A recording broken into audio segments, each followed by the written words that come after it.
Live, and welcome to another exciting show. And joining us in the first hour and the second hour is all the way from Brazil. Hang on, we're just adding this to the stream. Here we go. Uh, yes, we're about to join up with Food for Thought Radio, so I'll introduce the guests when Food for Thought Radio starts. To say we're introducing the guests twice because people go, he's already introduced him. What's he done that second time for? They're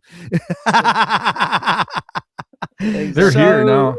Food for Thought's yeah. here, but they haven't played the little intro yet. No, it's a minute to go before we go for Food for Thought Radio.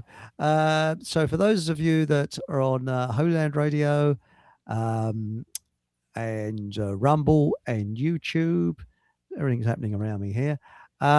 It's Helen and Patrick who will be on, and in the second hour, Jerry Mazinski. I always pronouncing the surname wrong. Marwinski, isn't it? I think it is. Marzinski, it looks like. The Glastonbury Symposium Expand Your Horizons event is one of the UK's longest-running conferences on mysteries, ancient and modern, freedom, cover-ups, spirituality, and more. Join us in person or via live streaming for this year's event, 24th to 26th of July, to experience a life-changing weekend of extraordinary speakers in historic Glastonbury. Tickets and details are all available at glastonburysymposium.co.uk. Wake up your mind, fill up your day. Oink, oink. Smart little bites that brighten your way. You're listening to Food for Thought Radio. Here at FFTradio.com. Cluck, moo, oink. And good evening. No, order, sit and leave. This is the best political satire broadcast in the universe. Order!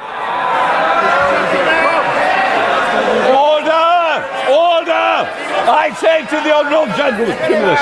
You are listening to Fockham Hall with Eric von Essex.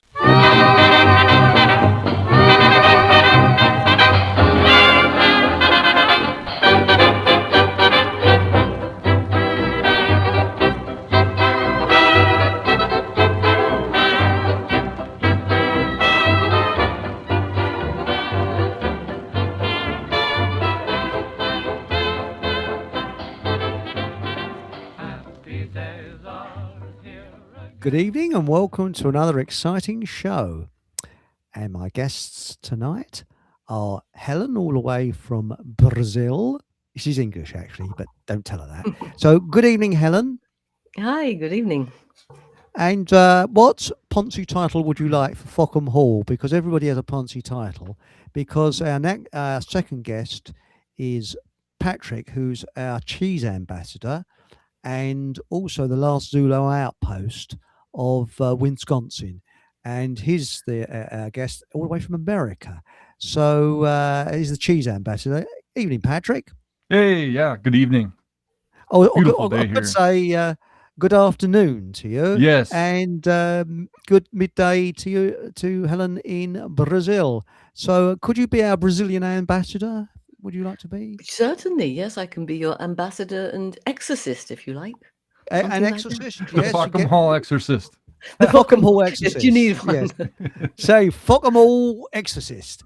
And in the second hour at 9 o'clock, Jerry Marwinski, if I pronounce his surname correctly, will be joining us, if all goes well, and that will be in the second hour.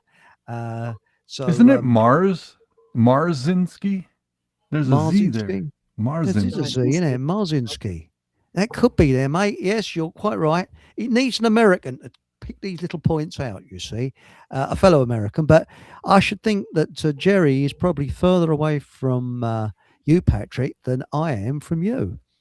Yeah. Because did you know that from London to New York is a shorter distance than from New York to California? So yeah, we're it probably... could be.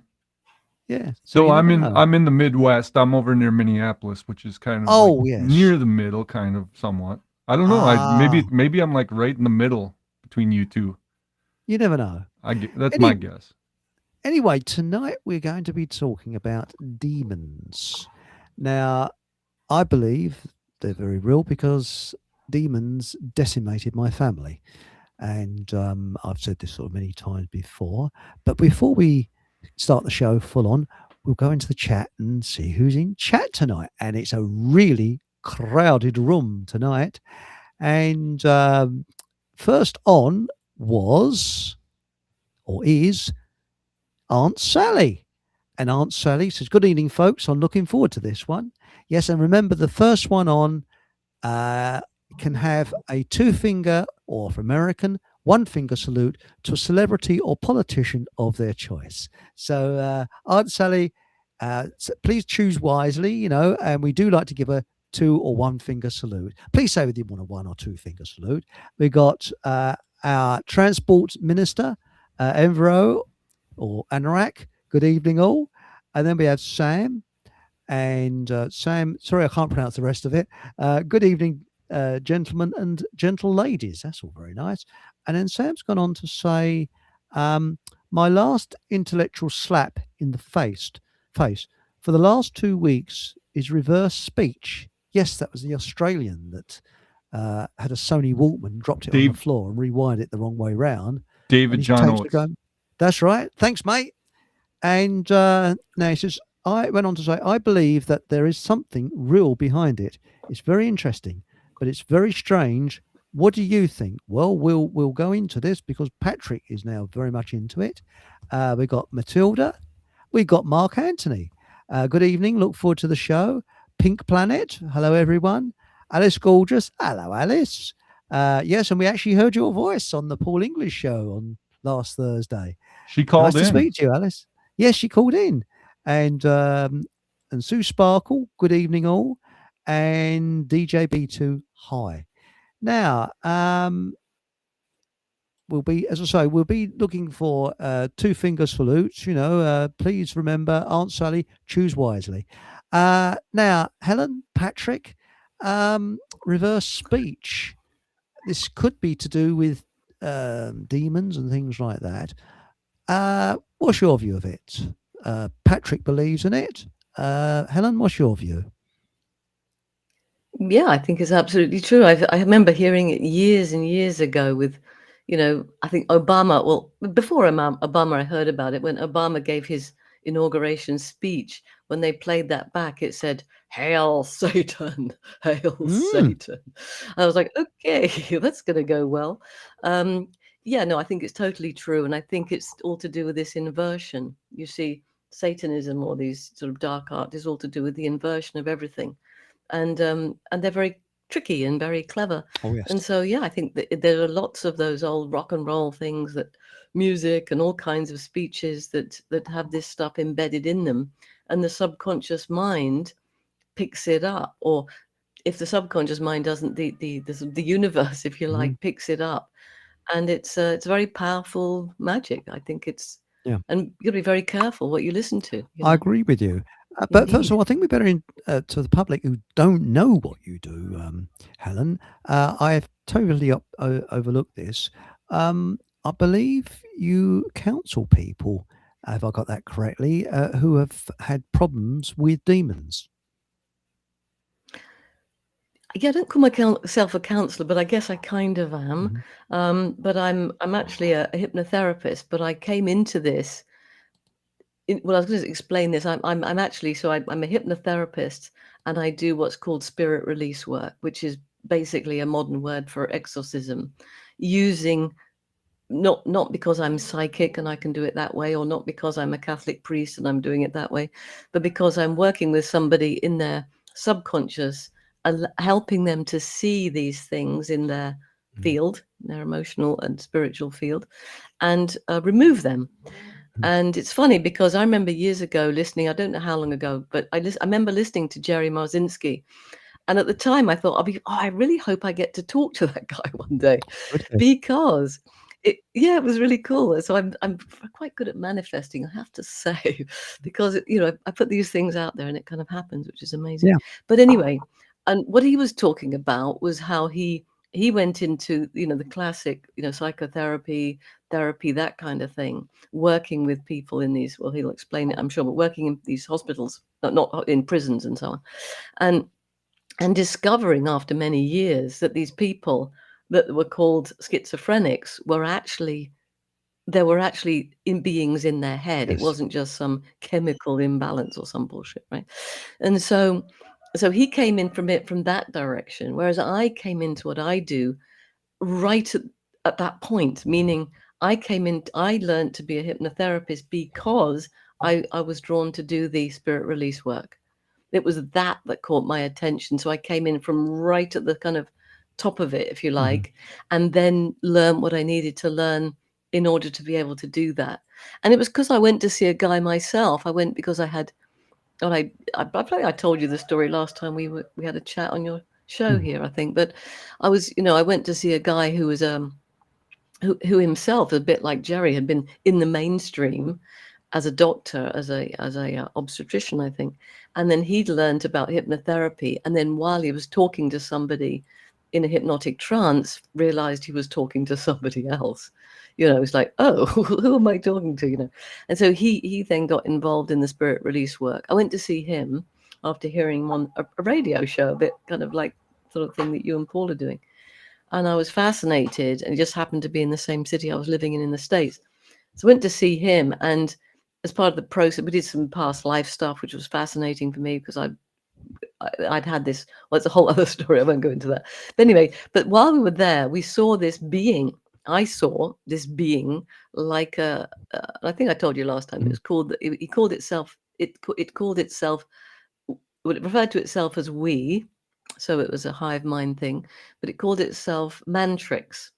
And it was kind of like this tall, military style, very sort of 21st century or, silver military suit and all this kind of stuff on. An alien, basically. And it said it was there sort of, what did it say? Watching me or observing me or some stuff. I don't know what. Anyway. But anyway, it took me 2 goes, but we got rid of this thing. And I was fascinated because I had a whole bunch of dead people as well in my field who weren't malicious or bad. They were just stuck, and they'd attracted themselves to me because they felt safe or had the right energy or something like that. And so anyway, so after going to see him, I was so taken by that, and I was amazed. I didn't know anything about anything, but I just had this overwhelming feeling. I thought, that's why I'm here on this earth. That's what I'm supposed to do. Finally, I've done all these things and I enjoyed them all, but it was all a bit, it wasn't my soul's purpose, I thought, well, that's what I'm supposed to do. And then I went out and bought all the books on the subject, of which then there were very, very few, I have to say. And so I bought the books and I thought, okay, and then I need to do the hypnotherapy. So I got myself trained one-on-one with a hypnotherapist teacher as quick as I could. Really, I didn't need to be honest. I could have just looked it up in a book, I suppose. But it gave me the confidence. It was quite good. It gave me the confidence to have those pieces of paper, master clinical hypnotherapist, which I've never bothered to show anybody since, but whatever. But anyway, so that's how I came into it. And, I remember telling the guy that was teaching me, he said, well, what are you going to do with this? And I said, well, I'm going to do this, I'm going to do the spirit release. He goes, oh, how fascinating. He thought it was most odd. But anyway, so that's how I came into it, wanting to, it was just my life's purpose was to raise the vibration of this earth by getting rid of these disgusting entities and releasing, dead human spirits, called discarnate entities, from a kind of, I guess, a kind of purgatory state, you might say, when they get stuck, So I came in for it from that, and then I've developed a lot more abilities to do kind of different kinds of therapies and stuff like that, and psychology and whatever. Whereas Jerry, of course, came in from the other way, and we came to the same point. Yes. Realized, oh, these things are real. Well, and they are. That's right. But most people don't realize it. As being, I mean, I'm writing a book now. Well, I say I'm writing a book. I wrote the book. How many years ago? 16, 17, 18 years ago, almost. And my late father read part of it. He said, wow, and that's when the penny dropped about demons, because I didn't know what was happening to my family, and we didn't know about demons and things like that. And then the penny just dropped and it all made sense. And I mean, my book, I'm rewriting it because I want to help people who have been through similar, and that's why it's called "Oh Surely Not," because that's exactly what people say when you say anything about demons. They go, "Oh, surely not." So I'm calling it "Oh Surely Not" because I think that is the apt title. But it's rewriting it is difficult because it does create depression. It can be very depressing. I'm trying to liven it up a little bit, but I want to help people because it's a very isolated experience, especially when you're dealing with individuals that have got a dual personality, and the personality can flick over like a pendulum instantly, backwards, forwards, backwards and forwards all the time. And I actually think that when you're again, this is why the book is called "Oh Surely Not." I mean, what happens in my family? My sister married someone who is demonically possessed, I believe, and I believe where that demonic possession came from. The person themselves can be a very nice person, but it's a demon that's taken that person over that is the problem. This is what I make clear in the book. I'm not going for the people or being offensive to the people. It's the demon that I am highlighting. And exactly, that is the thing, because you can, and what I believe, if you are with a demon or a demon tries to attack you, and it tried to attack, and it tried to attack me and my father, but we warded it off, but it actually took over my mother as well. I think these things leave little markers on you that are like sticky things where you're not demonically possessed, but you're attracting certain traits of certain types of people. And all I attracted was boozers and drunkards. It's all I attracted all the time. It was beyond the law of averages. It just became so uncanny. It was, you just think, I'd meet a nice girl and I'd think any minute now. Then she'd say, and you'd see it and you think, I can smell alcohol. Yeah. She'd be knocking back pints and, booze and booze and booze. This is the trouble. And I think boozers, there's a difference between boozers and alcoholics. Alcoholics, they're like this. They're off their head most of the time when you see them. But the trouble is, boozers can drink pints and pints and pints or loads and loads of alcohol. Spirits. Be as sober as anything. Yeah, spirits. Yeah, spirits, exactly. Now, have you had any experience, Patrick, with that spirits, demons, and that type of thing? Well, it just so happens that today the readings at Mass at church were about this very topic. So it's providential that we're talking about it, and because the first reading was from Exodus about how God took the Israelites out of Egypt where they worshiped demons, and then he made the people that went from that his own possession rather than being possessed by demons. And then the gospel was actually Jesus commanding the 12 apostles or disciples to go out, and he says, do not go into pagan territory or enter a Samaritan town. Go rather to the lost sheep of the house of Israel. As you go, make this proclamation: the kingdom of heaven is at hand. Cure the sick, raise the dead, cleanse lepers, drive out demons. Without cost you have received, without cost you are to give. So that was the final part of the gospel. So yeah, I believe they're obviously. Yeah. Well, most religions do. I mean, I know that your Catholic religion, priests are trained. There are specialists who are exorcists. And actually, they become exorcists before they become priests. Really, I didn't know that. It's like the step just before becoming a priest. Yes, but that's part of the priesthood. Oh, my, their guts! I tell you that they must have the nerves of steel. Although they've got their faith behind them, and maybe I'm not religious, so I've said that out of term. I don't know, but and I didn't realise it that I mean I was born into the Church of England, the Church of England has exorcists as well. I didn't realise that until recently. No, I mean, they were part of the Catholic Church up until Henry, and so that the whole tradition is still there. I mean, Yeah. in its own like vestigial sense, but yes. yeah, it's still there. I don't think you can be an exorcist unless you are a priest. I'm not sure. No, about that. I think that people Yeah, you can. can. Yeah. You can. can be. There's plenty of them. Really, I didn't know that. Oh yeah, well, I'm not a priest.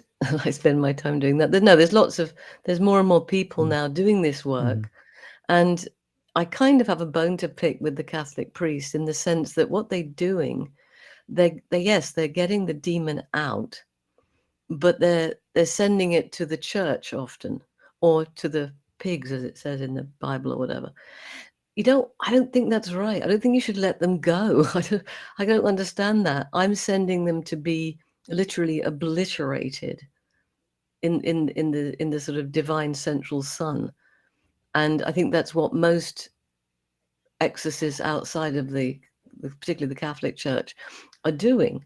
Because letting them go isn't a good idea. It's a bit like the same way if electric shock treatment. They have people who've got voices in your head, they give you electric shock. Okay, great. It's true. If you give electric shock to a human brain, it does eject at that moment any demonic entities that are there. It does. And sometimes they'll stay away. Sometimes they'll just hang about in the hospital and come back into that person when things calm down. Or they can jump into the nurse or the doctor involved. And then you end up with demons running the mental institution, which when if you ever go into a mental institution, you understand why it's like it is, because probably the place is run by demons. Because you're just letting it go and it goes into somebody else. But anyhow, what I wanted to say was, you said earlier, the world started to make what was happening to you and your family started to make sense. And I think that the whole world only makes sense if you understand about the demonic realm and the archons and these, the Baal and the Satans and all these creatures. Because the world doesn't make sense without that. Why is everything inverted? Why is everything so horrible? Why is everything so anti-human? Why is the pharmaceutical industry trying to kill us? Why is education trying to make us as stupid as possible and whatever? And you can go on and on and on. Why is everything the opposite of what it should be? Well, because ultimately this realm, the so-called elites, the elites of this realm, are operating with demonic passengers or in symbiosis with these entities. And that's where we're at. And it says it in the Bible. Who is the prince of this earth? It says it very clearly. It's Satan, right? So it makes no sense. And the thing is, if you ask any native culture, do these things exist? They say, of course it does. That's what the shaman does. It gets rid of this crap out of people so they can be well, like Jesus was doing, right? And even up to, say, 100 years ago, you ask anybody anywhere in the world, do these entities exist? Of course they do. Everybody knew they existed, right. and they knew that there was a battle between good and evil.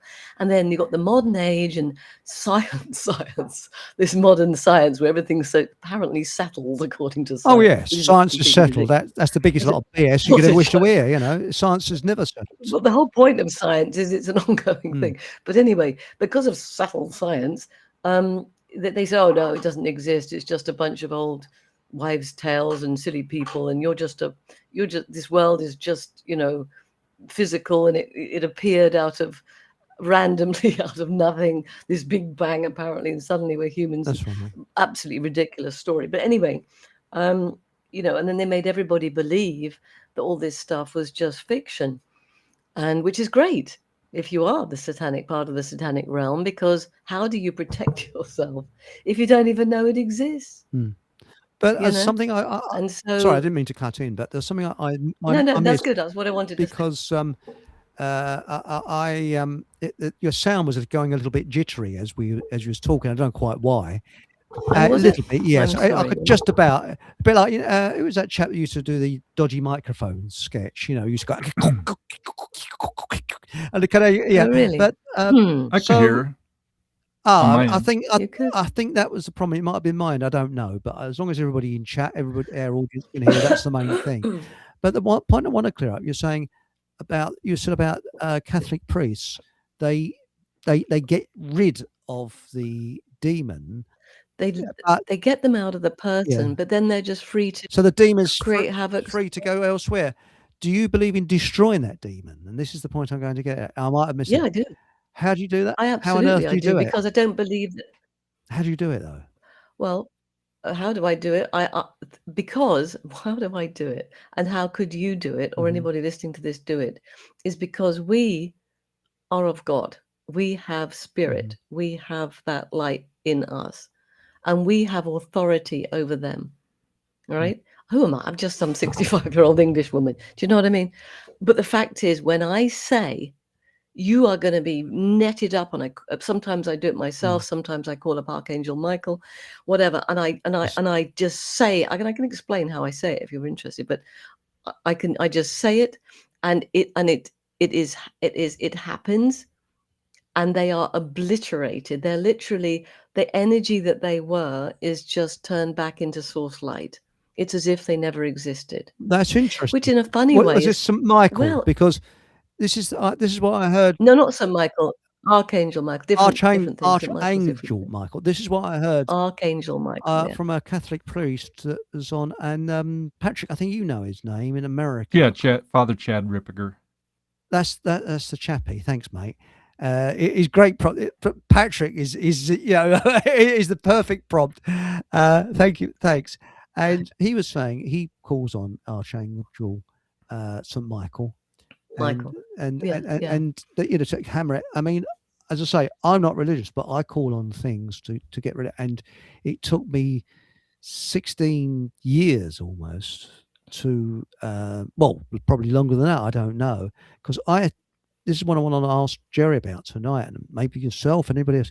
What is these things that these demons, if they can't get you and take you over, they'll attach something to you that will attract negativity to you or something negative to you. People that have got spirits in them. They can. I mean, I think if you want to know my perspective, I think how these things get a number of different ways. That the main way they get attached to people, any person, not somebody who knows somebody, right? To Yeah. anybody, is usually through some emotional wounding, some Yes, trauma, which is that's why these right. elite all torture their children, right? Because they want to make That's sure it. that they can be taken over by demonic entities. But so some sort of deep wounding that hasn't been healed. It's a bit like, you have a wound and it's festering, then bacteria and flies and shit will come to it. It's That's like right. that. They're just attracted to that. And also things like alcohol and drugs and Mm-hmm. all these psychotropic drugs that they give, which is why someone, loses, I've lost my boyfriend, and they put you on Prozac, and the next thing you know, you've killed yourself. Why? Yes. It's not, Yes. you're not killing yourself because of the chemicals. You're killing yourself because all protection was suddenly gone. Your natural sort of light protection was destroyed by the Prozac, and an entity got in and took over and went, well, just go upstairs and just slit your wrists and it'll all feel better, and it'll all be good.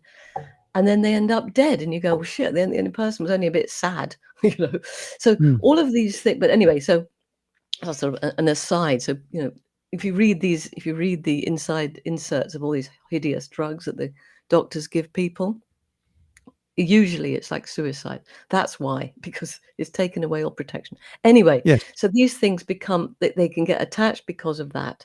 They certainly absolutely get attached if a child is raped, which is why pedophilia is so rampant amongst these disgusting demon-possessed people, because they want to create new vehicles for the demonic realm, right? Either way, and that person will either be plagued by it or become like them, one or the other. Okay, but the other thing is, yes, I think that there are things like what do they call them? God, I can't think of the word.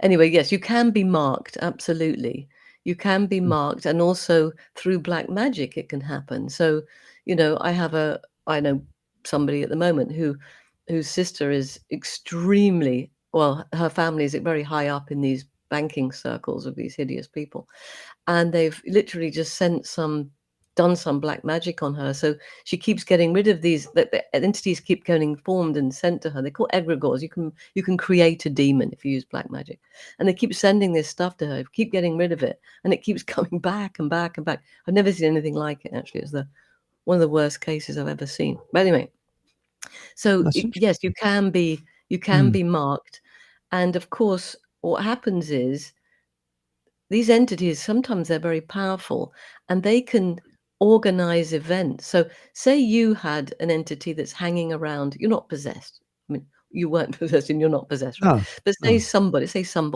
somebody has an entity because of an interaction and a trauma and all these horrible feelings.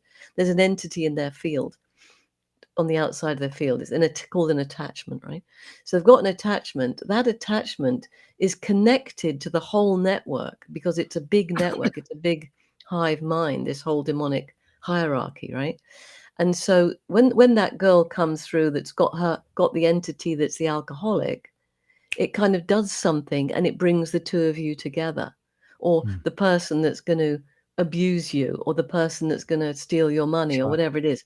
And they have this power to organize amongst themselves by using, a bit like a big computer network, by using their little minions to influence people, to bring them together, to create more chaos and more hell.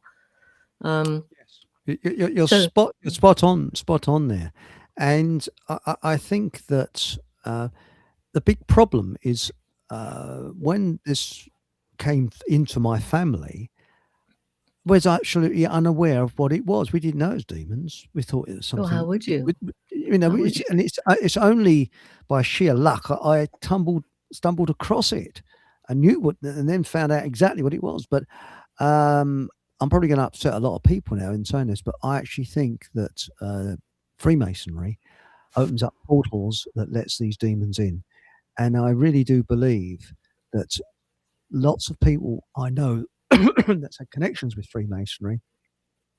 There's something odd. Families of Yeah. Freemasons. Well, it's definitely true. I mean, the upper Very, echelons, I very think strange. up until the third level, I think people haven't got a clue. They can just be useful idiots, you know. They No, but just think, Steve, oh, it's a yeah, but if I club. could cut in there, I don't know what they get up to, but to me, it's witchcraft. No, All it these is at the fucking white higher squares. levels. It is. As But soon as you I'll get just say, past the third. but I think even the lower levels, I think they're possibly opening up portals. I really do Oh, well, believe that, because what are these well, rituals they go do? I don't well, know that's because what I'm not a Mason. well, But what are any they? ritual like that is not good. Any That's right. ritual is not good like that. That's right. No, I agree. No, it's obvious, and the higher you go in that organization, the worse it That's the right. worse it becomes, you know. Mm. Yeah, it's and you only get to the top of these organizations if you're willing to be evil. And at the very top, you know, things like the royal family and all of these hideous people, they purposely do these ceremonies in order to activate the entity that's in them. In fact, you know, one of my first ever clients, it was way really too much for me at that point, but now I think I'd handle it a lot better. But my first ever client, she was actually, as a child, she was given, it's a horrific, so I won't give you the whole detail because it's too bad. It's just so horrible, it just boggles the mind. But she was basically sold to a group of these Satanists on Halloween, No. and the most terrible things happened to her. But anyway, but the point was, as all this horrible stuff was happening to her, and that other children were being killed, and God knows what, she left her body, which is what you would do. You know, it's too much. You leave the body, and so she's observing the scene from above, and she sees what were, you know, the sort of shiny black shoes, kind of, you know, the local doctor or priest or lawyer or judge or head of police or whoever the hell these bastards were. She saw them there, and then as it progressed, and there was all this blood and all this stuff happening, she saw them literally change and become maybe even twice as big and turn into these sort of demons, you know, these reptilian type demons. And she saw them actually there. And the Queen and all that. That's why Diana, bless her cotton socks, well, you know, she used to call them the reptiles, because she would have been interested. She would have had to have at least one ceremony with those maniacs, and she would have seen them transform. And at those high levels, the human body really is just a vehicle so that they can sort of get around in this world, honestly, at that level. And all of these big ceremonies where children are being sacrificed and all that horrible stuff, it's all to do that. It's to allow a certain energy, to allow these creatures to manifest for a brief period of time in the physical. And you ask anybody who somehow managed to survive this hideous stuff, they say that's, and I've had many clients since who've told the same story. They see them literally transform, and they physically can see them in this 3D realm for that brief period of I time. haven't seen anything like that, but what cured me it's very- about 4 years ago, 3 or 4 years ago, was I had some spiritual healing done on me. And again, I'm not religious, and it was the most incredible thing that happened.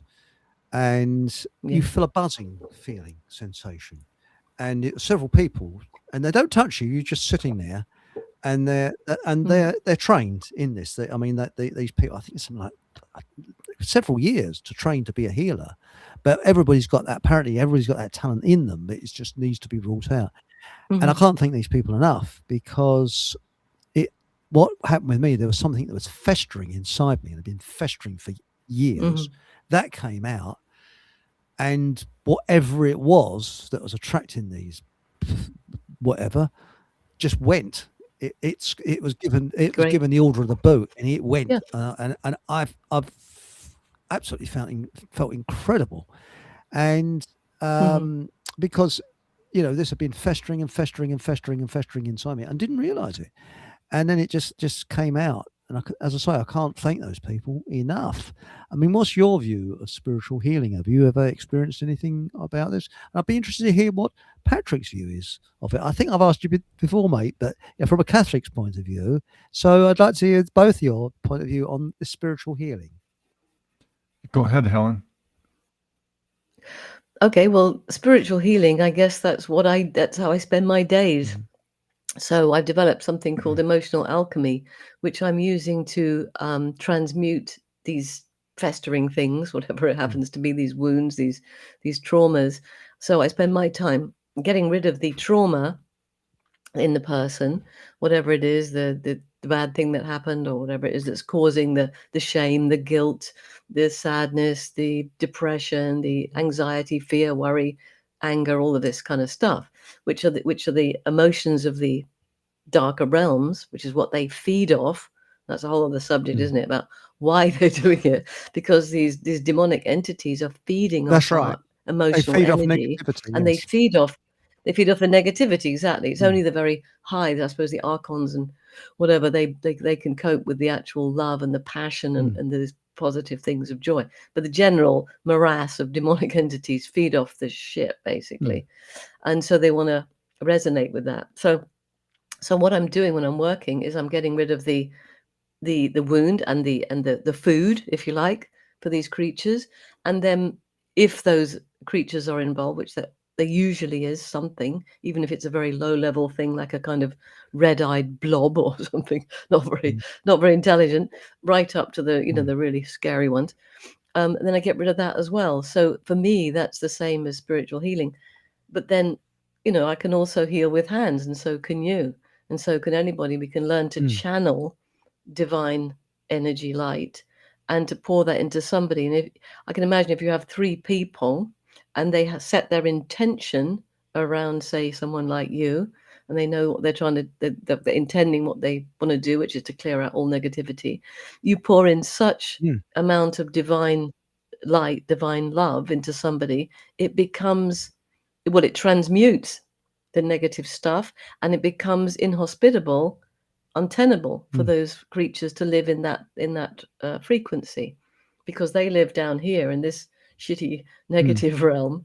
And if you come up here by getting rid of all the crap down there, then guess what? You're untouchable. It was very aggressive what got out. I mean, what came out of me, it was bloody bastard, to be straight with you. But it's very, very real, and very real. now, Patrick, from what's your view on? And I know I've asked you this before, but it'd be interesting again. I mean, with spiritual healing. What do you exactly mean by spiritual healing? Like getting Well, rid of the possession, or was that's that right. okay? And well, not only that, but healing other things, like if someone's got an illness or something like that, Diseases. Yeah, like we were talking about diseases with and the things like. gospel, where Yes, Jesus said to yes. heal them of 'Cause their he was a diseases and healer. Let's heal the face it, lepers, he drive was a out the healer. demons, So there is something good. raise the dead. Yeah, That was another yeah, one. that's right. But no, I, I there. oh, go Sorry, ahead. carry on, Mike. No, please No. carry on, please. When it's done now, as far as obliterating the spirits, that's not a, like you said, it's not a Catholic position. The obliteration of it, it's the removal of the demons from the possessed, like Christ did. There's the story in the gospel of him with the man who was near the tombs that was possessed by demons, and more than one demon, and they called themselves Legion. And then he cast them into the swineherd, and then that ran off the cliff. Uh, as far as the teaching on that is that these spirits, like the devil, for instance, Satan being the chief of the evil spirits, they're eternal. They're what are called preternatural entities. They exist, and they exist for eternity. And we as Christians, Catholics, believe that they exist for all eternity, but there's a place for them called hell, and where they belong, and that Christ, by his crucifixion, defeated the devil and redeemed not only man but also the angels in that act of sacrifice and holocaust of his self for us. And then the resurrection from the dead is proof that they have no power over him, being God, and they also have no power over us if we make ourselves God's children by following his covenant. So the casting out of demons is considered very important, and it's usually reserved to people who have the discretion to be able to do that, just like Christ in the gospel today gave that to the 12 apostles that he had chosen himself as priests. So but it's also given to the faithful to be able to do that as well. If there's a demon, you're able to pray for protection from God, and God grants that to everyone that has a sincere heart and follows his covenant and his commandments.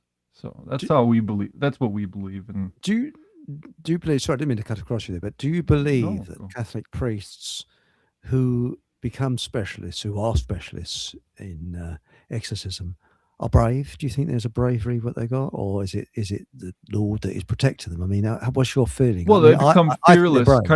kind of Yeah. like a martyr. Like Yeah. especially in the early church period, there was a lot of persecution of Christians in the early times after Jesus, and even the Jews that didn't remain faithful to Christ, the ones that had him killed, persecuted the early Christians. Like the Acts of the Apostles are Yeah. written down as I think testimony to what they did, like St. Paul and St. Peter, and the persecutions from the Sanhedrin that they faced for believing in Jesus.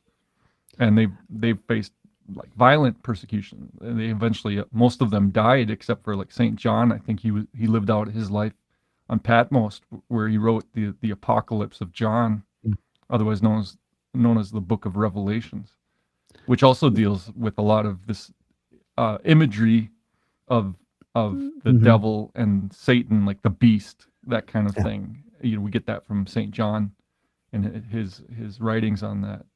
So That's interesting. Yes. it's all throughout the scriptures, even in the Old Testament. They speak about it. And the book of Genesis is a perfect example. Like the first man, first woman were tempted by the serpent, which was the devil himself, tempted Eve to eat the fruit from the tree of the knowledge of good and evil. And then it's interesting that you mentioned Chad Ripperger, because you were saying that certain things can bring in those demons. I remember hearing him with Tucker Carlson talking about how sugar can be one of those things that bring people into it, just like really, I know alcohol, because apparently Mark Windows And I hope I apologise if I'm misquoting him, but I don't like quoting people unless I get permission. But he did, I believe, he allegedly said that there was somebody on an operating theatre that died, and as they floated up, they looked down and they noticed that there was loads of demons queuing up over a pub, waiting for people to get drunk.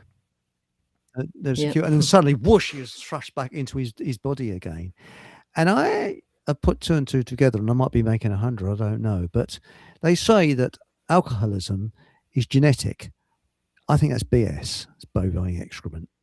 Because my great grandfather was an alcoholic, and my grandfather on my father's side had such a horrendous childhood. He signed the drinking pledge, so he was completely teetotal. He never drunk in his life. Because he never drunk in his life, my dad never drunk. He was teetotal.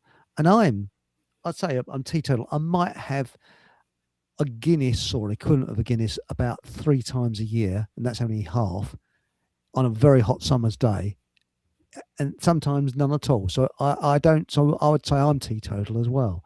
Well- Now, if it was genetic, I would be a drunkard, but I'm not. I don't think it's genetic. I think it's inherited, though, from one Maybe. generation to the other. Just kind of by inheritance, I mean you follow the example of the people Yeah. around you, and you That's what have I've good done. examples and bad examples. And if you follow the inheritance of someone who's a good example, which you should, and like a father and a mother, they set the example by their actions for their children, Yeah. and they inherit those attributes of their mother and father in that way. They could also inherit bad qualities of them, like drinking. Like that can be something right. where you're around people who drink, so you develop this habit of drinking. Mm. But not everybody does, because they might have a good example that they can follow, or they Well- might just see how terrible those people, state of those people are, and just Well, that's say, it. I want nothing to do with it. And like your Well- what did you say? Your father or your grandfather said My no more? my grandfather pledge. signed the. They used to sign the drinking pledge in those days. Yeah. And this, I'm So talking he- about the Victorian times. He or had that Edwardian times. institution. Yeah, he had that institution available to him, and that's a good Oh, he's a thing. good Just like man. the church. Just like the church provides an institution Yeah. for people to follow as an example to get out of that. Well, he was blind, and he ran a greengrocer. He was a greengrocer, a blind greengrocer, and he ran a stall and a shop. He did quite well, and he as a blind greengrocer. So there's not many people who could say that. He Well, we- actually went blind. we all have- when he was young. We all have a guardian angel. And someone like him has a guardian Oh, angel yes. looking after him.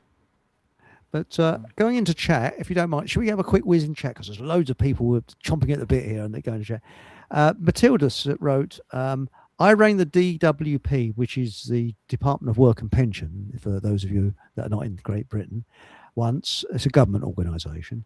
Once, and heard demonic voices for real. Yes, I got similar. I contacted the Inland Revenue or Inland Revenue or the tax department, and I was put through to a department, and I spoke to a real demon. It was absolutely pure evil what I spoke to. It really was. Did you say robbing you instead of revenue? Yeah, I think that's the true, Yeah. true one, robbing you. So we have the IRS, the Internal Revenue Service. They're like, I should start calling them the Internal Robbing you. Robbing You Service. Yes. Oh, they're evil. That are actually that you know, the They're higher very ups. evil. I'm not It talking is. about the ordinary person you speak to are very, very nice people. It's the senior ones, and I spoke. To Well, a we're senior talking one. about that was beast bastard. system. The Yeah. number 666 actually, I believe, has a significance of usury, because there's what's called the rule of 72, which is how you calculate how many years it takes to double your investment or to pay. Say, like if you bought a loan at a certain interest rate, how many years Yeah. until you've paid double? And 72 divided by, what is it, 12? Or divided by 6 is 12, and 12 minus 6 is 6. So 666. Wow, To, I didn't realise that. Now, Embryo, who is our transport secretary, Fockham transport secretary, are celebrities controlled by demons or by MK Ultra mind control, or both? Good question. But I'd say both. I'd say they're one and the same. Yeah, I would as well. The MK mind control are pure evil, and so they're using these demonic things, and yes, they are, obviously they are. You see them they flip from one thing to another, and all of them, in order to get on in Hollywood, you have to sign up, and you have to do the eye and the tongue, and you have to do all this stuff, and hey, you have to show everybody that you're part of this hideous club. Well, it's like the And initiations if you in don't, Freemasonry. Don't they do similar things? Like they have a handshake and all that kind of thing. yes, they do. They do all kinds of weird stuff. It's this. You have to show. You have to show, like and when you get really high up, you have to do that thing where you get a smack in the eye or something, or some demonic Or red shoes. alien enters your eye, and you end up with the red shoes or something else. That's disgusting. But yeah, the black eye that they all have. You've seen those, where they all have to show their black eye. It's just because normally if you have a black eye and you're a celebrity, you don't go out, or you'd use makeup, but they don't. They go out showing it off because they're telling everybody else, we've now reached this level where we get to have this blind eye, basically. It's the symbolic They're blind covering eye. the eye as Do well. you think I it's won't- always wittingly? Well, it's Or like, do they do it purposely? At that point- maybe, no, at that maybe point, they're yes. being marked in a At way that- too by those people. No, those people are the super high up ones. The ones that start off, the poor little singer that's a good singer and ding ding, and then she signs the paperwork. She doesn't know what the hell she's signing. It's got 50,000 pages. She's just signed her soul away to the devil in exchange for fame and fortune.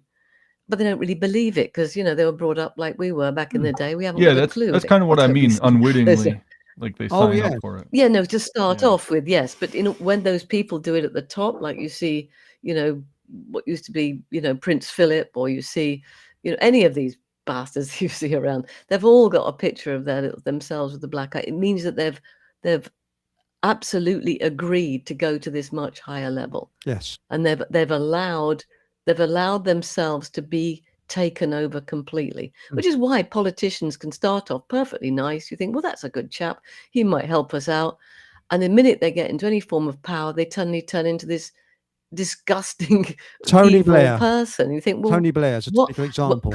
I think now he was always evil. I'm sorry, he was a little pervert. He was disgusting. He was always disgusting. He was I caught think in the that there are lavatory, wasn't many. he? He was actually Yeah, Longacre. his pee through a hole in a lavatory so somebody could do something. Yes, Like, yes. I think they ought to have a blue pack there and have it a tourist attraction. This is where Tony Blair was caught. This was- And you could have Japanese tourists and sort of Tony Blair lookalikes standing there with their trousers down. So, look, Tony Blair now, look, he's got his trousers down. Yeah, but Alice Gorgeous says alchemists turn demons into light through intention. exactly. Exactly. That's exactly what I do. And the important thing to realize here is that we have that power. Look, the angels were created to protect us. They're there for us to use. We are it. We are God's children, right? It sounds wacky. I'm not religious at all, unlike our friend here, but we are, and we have these angels to protect us. And we have the authority. We are much more powerful than we realize. And these creatures, look, it's a bit like, the Antichrist idea, this going anti-clockwise. See, you and me, we're all going, hopefully we're going clockwise, positive, right? We're aiming our way up, right? Yes. This, okay.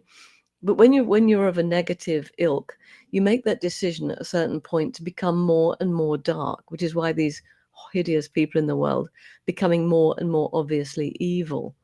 They have to do more and more disgusting things. And the idea is to become more dark. Well, what happens when you get something that's intensely dark like that? It becomes like a black hole. Now, a black hole, it literally destroys everything.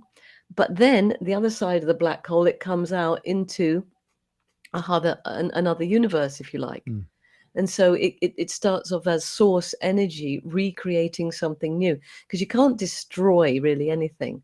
So all I'm doing, because these dark entities, that's where they're going to end up, more and more dense, till they just literally become as nothing.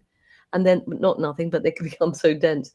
And then like a black hole, they come out into light again, but without conscious point. May I make a suggestion? I mean, yeah. I'm terribly sorry I talked across you there. Please carry on. I'm terribly sorry. I mistimed. I'm sorry. No, no, Carry don't on, worry. Helen. Sorry. Don't Now, worry. what I was going I to forgot what I say, was it saying. would be very dangerous, and we know what to do. But couldn't we all have a day or a time where we literally try and get rid of this evil that's ruling us? I personally think you just ignore it. The government just ignore them out of existence. But There are embryo, people that are getting together in groups because much better, much more powerful. Where two or more are gathered and all that. It's much That's more right. powerful to have large groups. I was actually years ago thinking of getting together with some people to do that. And I was going to put everyone I spoke to said, "Oh no, it's too dangerous." I'm like, "Oh come on, let's do it." But anyway, there's a guy if you want to check him out. In fact, you could have him on one day. He's called I'm making a note of Alabar that. Jones. Alabar Jones, very interesting guy. Alabar Jones, right? He's an Australian guy, and he's created a team of people, and they're literally been the last few years been going out into the astral, which is where these creatures abide in the lower astral realms, and going out there and literally killing them. He's a real rebel. He's like a warrior. He goes, and he's like effing and blinding and whatever. So he goes out there to get them, and he says he's killed all kinds of hideous creatures just in the last 3 months or so. I'm Well, still waiting to see the result in this realm. I don't quite see it at the moment, well, but that's right. But all cultures seem to have it. All religions, and when you go to places like Papua New Guinea, the tribes there in the middle of nowhere, they are terrified of demons, and they know about demons. And you of look course at they do. North American Indians and all that. That, Everybody that knew and about them. we've lost that. Yeah. And now, embryo. This is Anrak. Says people only need to look at the World Cup stadiums from above, and they look like serpent eyes. Very, very good. Mhm. But that's point. Now, Matilda said, "Now this is an interesting one. I call, and that one previously was as well. I call upon Archangel Metatron, Metatron. Metat, Metatron, sorry, and Michael. So Metatron, that's interesting. Yeah, I've never heard of Metatron. I don't want to go into it now, but I don't actually call upon Metatron for other reasons. But And anyway, Blue Ray says, Matilda, I call upon Archangel Michael too. Now, isn't it strange, although it's not Archangel, but Marks and Spencer's, that's a store for those of you who are outside the United Kingdom, or Marks and Expenses, as we call it, a store that was founded by, shall we say, the unmentionables. the small Their hat people. yes, the non-Irish. Their actual logo is St. Michael. Now you see it on their goods, St. Michael, because tourists try and find the shop called St. Michael and it doesn't exist. That is what they put on all their labels, St. Michael. That means Marks and Spencer's. Weird, isn't it? Yeah, I don't know why that is, but yes. yeah. Well, there are some good dragons. You know what you've got? You've got this Michael killing with the sword, killing the dragon. And on the one hand, you could say, well, it could be that there are really horrible reptiles and dragons, and they look like they are the sort of classic demon entity. But you know what? I've come across some really nice dragons. Once you heal them, if they're healable, if they still have light in them, because there's different types of demons. There's ones that have no light whatsoever. Forget about it. Just obliterate them. But then there's a whole bunch of other beings who've been taken over by dark forces who still have a flicker of light. And those ones I can heal. Those ones I can heal all their anger and their sadness and their rage and their fear and all that kind of stuff. And then once that happens, they can actually choose to become light beings. And when they do, if maybe it's happened to me 8 or 9 times, where the dragon, which was causing all the problems, suddenly becomes this very positive dragon, and amazing, and looks beautiful, and just becomes massive and just gorgeous. So, maybe in their version, it's right. them killing the good dragon, because there used to be dragons here. Well, that's dinosaur stuff. They if were I can cut dragons. across you now, Jerry is just joining us now. Good evening, Hey, Jerry. Chris, how you doing? Mustn't grumble. How are you, Jerry? It's great to speak to you again. And welcome to the show. You're live on Food for Thought Radio and a host of other channels, Holylandradio, etc. And in the studio, I don't know if you know Helen. There's Helen and also Patrick, who's one of your countrymen. So we've got Helen, who's English, who lives in Brazil.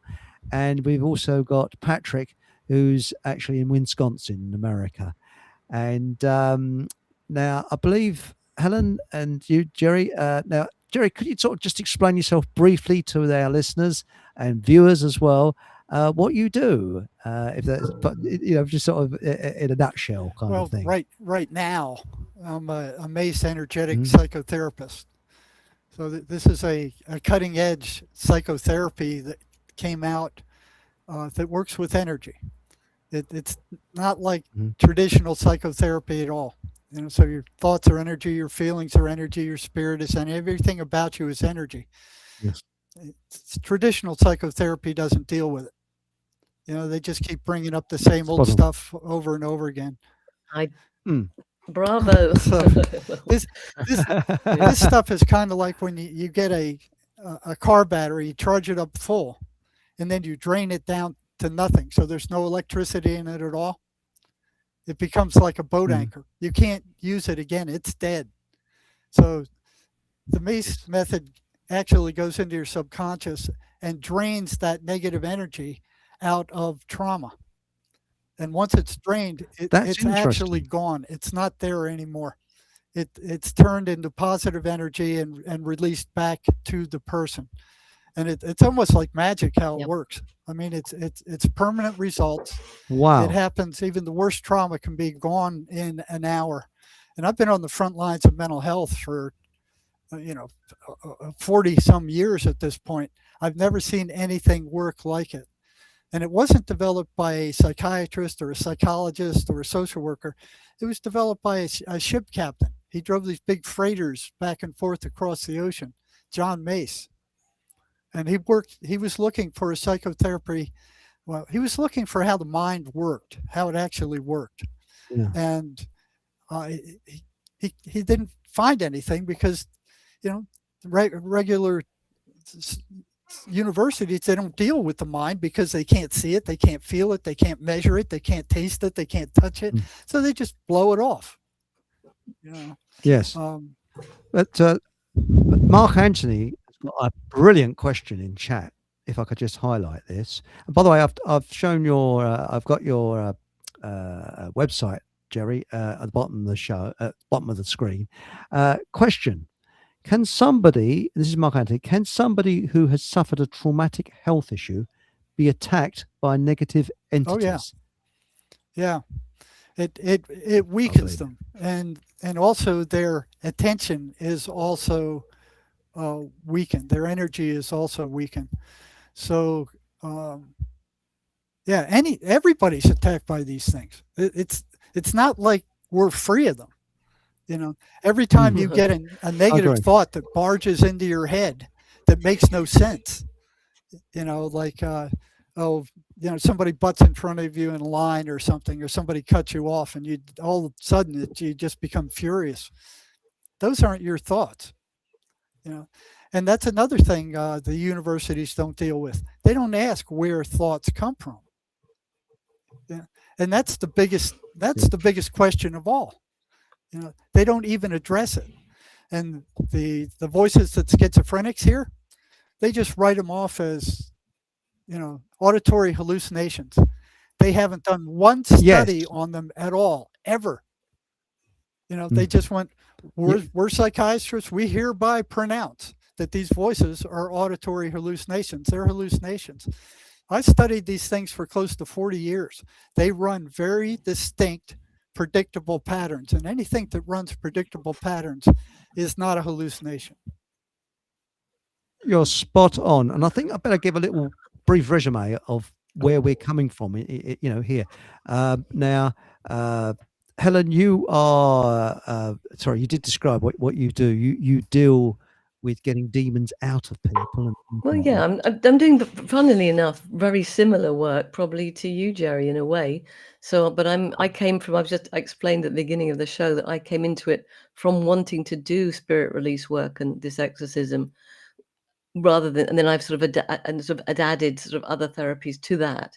Whereas you came in from the sort of psychotherapy thing, and then realized that there was more to this Yeah, world, yeah, and that's it goes like exactly that. right. But you summed it up. It is, we are all energy. Everything's energy, physically, mentally, emotionally, spiritually. It's all energy, organized through consciousness, and we can use intention and so on to remove this garbage, basically. And it is everywhere.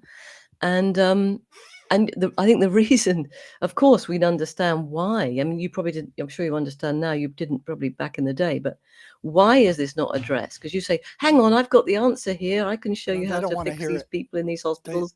they're No, making why? billions Because of they dollars selling these toxic drugs. They don't want to hear it. absolutely. No, spot right on. that they work for the demonic Yes. forces. They don't want anyone to know that it exists and that we have the power to get Right. rid of them, because then it's game Right, over. for them. Which is, you're right, which is why all these poor people just get drugged up, and Yeah. it's so sad. It just It is. boggles It's- my And those brain. drugs are evil. toxic. They Really destroy the central nervous system. They slowly destroy. Yeah. Oops. And Oh. and we've also got Patrick, as I say, in the studio. I believe you're interested in this. You come from a Catholic perspective, Patrick. Am I right in saying that? Yeah. Yeah, you're right in saying Yeah. that. I also have studied this. I especially found something very interesting back during the COVID era, when they're having everybody wear masks, and that process of wearing a mask comes from like the Babylonian type era, when they believed in a superstition that there are demons all throughout the air, and that you had to cover your mouth in order to prevent the demons from entering. So there's a certain sort of demonology that was developed around that, and then the whole medical profession too, because it also goes hand in hand with disease and illness and that sort of thing. So I just thought I'd bring that to your attention, because that was a practice Excellent. that people followed back then, that they'd cover their mouth to prevent that from happening. And with myself, my family were decimated by a demonic entity that came in, and I'm writing a book. Well, I wrote a book and I'm rewriting it now, called "Oh Surely Not." And the reason I call it "Oh Surely Not," because that's what people say when you tell them. They go, "Oh, surely not." So I've called the book "Oh Surely Not." Who's after what Surely people Not? say. Never heard of her. Well, It's an English expression. Yeah, it's an English expression. Oh, Surely not. not. Now, Blue Ray in chat has got a very good question, and he said, "What about voice to skull technology?" So that's an interesting. Well, I think it's out there, but I doubt seriously it follows the same pattern. So We lost one you for a thing I moment. was worried about when I published these patterns that the voices run was that those people would take these patterns and mimic them, in which case you would not be able to tell what they were doing from a schizophrenic break, because these patterns run very specific, predictable patterns. The voices do. What's your view, Jerry, on governments throughout the world? They seem to be incredibly Yes, demonic. I agree. Politicians, and I mean, for example, look up Great Britain, where I am. You get people, Starmer. they're almost in your face demonic. I mean, Starmer, yes, but I mean, Tony Blair is the ultimate. I mean, he looks pure evil, and he is pure evil. And although Helen disagrees with me here, there's a chap that actually wrote a book who was a friend of Tony Blair, and he said he was quite a reasonable bloke at one time, and then suddenly he gets into politics, and he suddenly becomes pure evil. It was almost as if he's taken over, demonically He was. possessed. Yeah, you look at the Democrats over here, and what they're doing is pure evil. You know, stealing the election. California. Yeah. Oh, we lost him. You're back. Just Sorry, to you let said Jerry stealing know, the Jerry, you're election. cutting in and out for us on your connection. Okay, I don't know what to do about that. Yeah. Check my connection. Yeah, it's probably the internet, to be honest, because it just sort of went black for about 2 seconds. Yes. But I mean, look at what they call it now, California, Yeah. because California is so communist. It's slightly, shall we say, it's slightly left of Chairman Mao, isn't Yeah. it, really, Yeah. almost? They're like a different country. I mean, they're the stuff they're doing, the threat, the fraud, Jerry, the theft. Jerry, I hate to interrupt you. Maybe move your microphone a little further away from your mouth because we were Okay. catching their breath. Okay. Yeah, How's that? Better. that's better. I'll have a look, see what we can do here. Oh, he's good. Yeah, I think that's Good. okay. Yeah, you're okay, Jerry. Carry on. Sorry, Okay. mate. Yeah, the fraud and the theft and the corruption in California is unbelievable. They just caught him stealing the elections again, but this time the feds jumped in there and they're going to arrest a couple of people for it. Was They've been that Los getting away- Angeles? I heard there was like a mayoral. Oh, he cut out. Was that a mayoral campaign that was going on with the feds in the Yeah, election? I think in Los I think so. Angeles? Well, I think it was also for the governor, wasn't it? Oh, yeah. I don't know too many of Yeah, the details. I You'd think, know more than me, I think, being in California, if that's where you're at. No, I'm in Arizona, right across the border. Oh, okay. But yeah, both of them, the governor and the mayor of Los Angeles. You know, they caught him red-handed smuggling on all these fake ballots, you know, and they just counting them forever.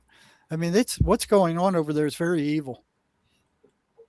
Oh, That reminds. Well, just look Oh, at. go I'm ahead, sorry, Helen. All the politics is.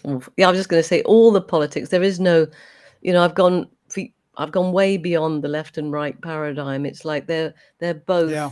the arms of the same demonic being. Yeah. They I agree really with you. are. And you just look at what's happening now in America. It's like, oh my God, it's insane.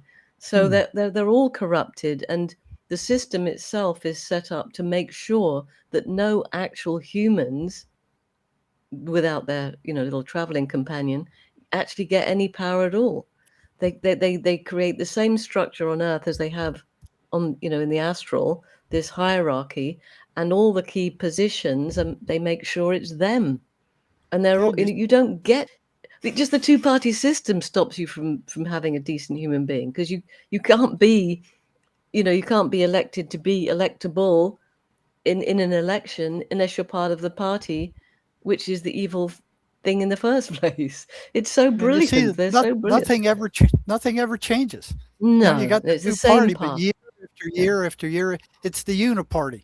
Nothing ever changes, and people are coming You're to that spot on. realization that no matter who's in there, nothing changes. There's something No. drastically wrong with the system. And it Well, I goes think- back a long right. ways, too. Yes. Well, that's it what does. I was just going to say, the same thing, because these entities have huge long lives, and so they can make a plan. 100 years for them is nothing. Say 125 years. Take that back to the whatever. 125 years for them is nothing. For us, it represents maybe 3 or 4 generations, right? But they don't care, because they can make a plan for how to run this loosh farm with us in it, right? How to control the hell out of us. Loosh farm? What's a loosh farm? Loosh is the name that was coined. I forget. I think it was It's what's his energy. name? No, I know it. Yes, I know it is. But who coined it was Oh. I know Monroe. that one either. Robert Monroe coined it, and then David Icke could have used it. But it means the negative energy that we were talking about earlier, that these demonic entities feed off. It's how they convert our energy into food for them by causing all this chaos and starvation and hell and rapes and pillaging and God knows what on the earth. It creates all this negative trauma for these entities just to suck off. And you And can so see in that that in sense, we're schizophrenic. being farmed. Yeah, you can see that in schizophrenics Yeah. clearly. After the Yeah. voices attack them, they are drained of all energy. Hmm. And Yep. I would ask them, Oh, when I yes. worked in the psychiatric hospital, I'd ask them, I said, listen, you're drained of energy. You get up in the morning, you have no energy. You were hearing the voices all night. And all you were doing was tossing and turning, and you're telling me that you feel like you were working out in the hot sun all day. I said, Mhm. where do you think your energy went? They say, I don't know. And that was the answer for all of them. They didn't know where that energy went. So I'd ask him, I said, you've been hearing these voices for 10 years, and every time the voices come, your energy level drops to nothing. Where do you think your energy went? And they would give me the same answer. I don't know. So I would tell them, I said, okay, if you were sitting in front of a fire and you stuck your hand in that fire 1,000 times, and each time you were burnt, what was burning you? They had no trouble with, oh, that's just the fire. But they could not make the link. They were being blocked. Blocked. That's what I was going to say. They were being totally blocked from right. seeing that there's a one-to-one correspondence between these voices coming and their energy disappearing. And that's one of the last things these voices wanted those people to know, was that they were parasites and they were sucking their energy. Because if you had a leech on you, you wouldn't just sit there and go, oh, that's okay. You'd do something about it. They did not want these people to know that they were sucking their energy. That's right. From personal experience, you are absolutely spot on, because I believe my brother-in-law and sister were demonically possessed. And when I went to visit them, it would take 3 days, and my parents noticed this when they went to visit them as well. 3 days to get over it. When you left, you were physically and mentally exhausted. And as I say, 3 days, that was it. And the second day, you'd be worn out. There's something they just drew. They feed off the whole family, because the whole family gets upset and they just drain the whole family. Well, and when it happens to a nation, it leads them to war, I think.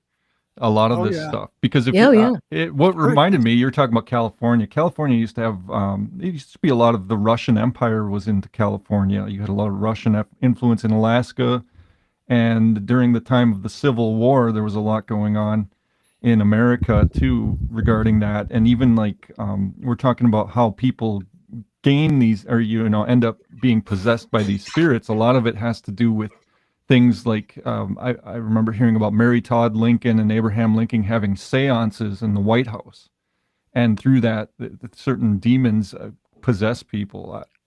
And I think that it reminded me of this book by Nikolai Gogol, a Russian writer, and it was called Dead Souls.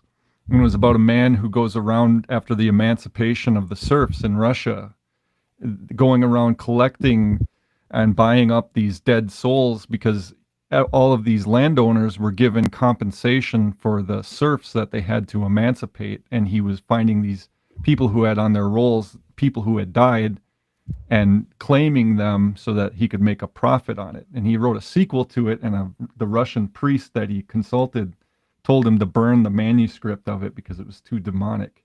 This kind of thing I think was going on at the time with the slavery, the emancipation, and all this kind of thing. Well, it's still going on. They're claiming on Social Security rolls all these dead people, and somebody's collecting that money. It's still going on. Yeah, and it's just the idea of voting. There are 130. Some of them. This idea of voting and then scamming people is a demonic type trick too. Yeah. Into thinking that they're represented, or they're representing the people. There's a certain, and then they're fighting to the max voter identification. What would be the reason for that? The only reason is so they can continue to cheat. They do not want voter ID, and they're fighting it to a standstill. It still hasn't got through. Well, Alice Gorgeous in chat says, I need a session with Jerry. Well, I've actually put Jerry's website along the bottom of the screen that's flying along. It's on a flocker, so you can see it there. That's, I believe, is that correct, Jerry? I think that's the way people can contact you. And Blue Ray also says yes. Blue Ray wants a session with you as well. Yeah, so they can reach me there. Or excellent, righto. Now, Sixblade, who's we know we call him Survival Steve, who incidentally is on tomorrow night, minding others to perform the will of those who claim ownership of others by destroying God-given rights is evil. Therefore, government will always be evil, with or without demons. Now that's a good one. And we might be wandering off. Oh, and Helen's got a website here. I've just popped that up as well. But what's that? I don't want to go too much off the subject, but I don't believe in government, and nor does Survival Steve. Just quickly, what is everybody's view on governments? What popped into my mind when that fellow said that is after studying these voices that the schizophrenics hear. I mean, I've had a number of patients ask the voices, "Who are you?"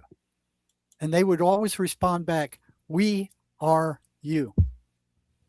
So they wanted the person to believe that those negative thoughts that were coming in from them belonged to them, and that's who they were. Okay? So these things blend in with their consciousness. And what's strange about it is there wasn't any, we are the demons. They sound exactly like the thousands of other thoughts that go through your mind during a regular day.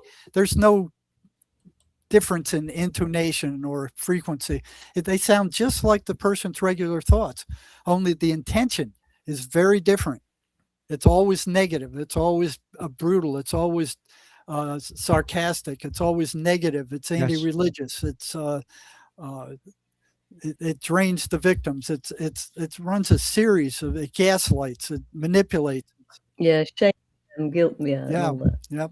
They commonly say you're no good. You're stupid. You're ugly. You're rotten. You're worthless. And a lot of my clients, every rotten thing that you can imagine, they tell these people that what they're trying to do is lower their frequency and get them upset, and that generates the loosh, that Helen was talking about, that they take and they feed off of. That's why they're consistently negative. That negative emotion that rolls off of the abuse, it feeds them.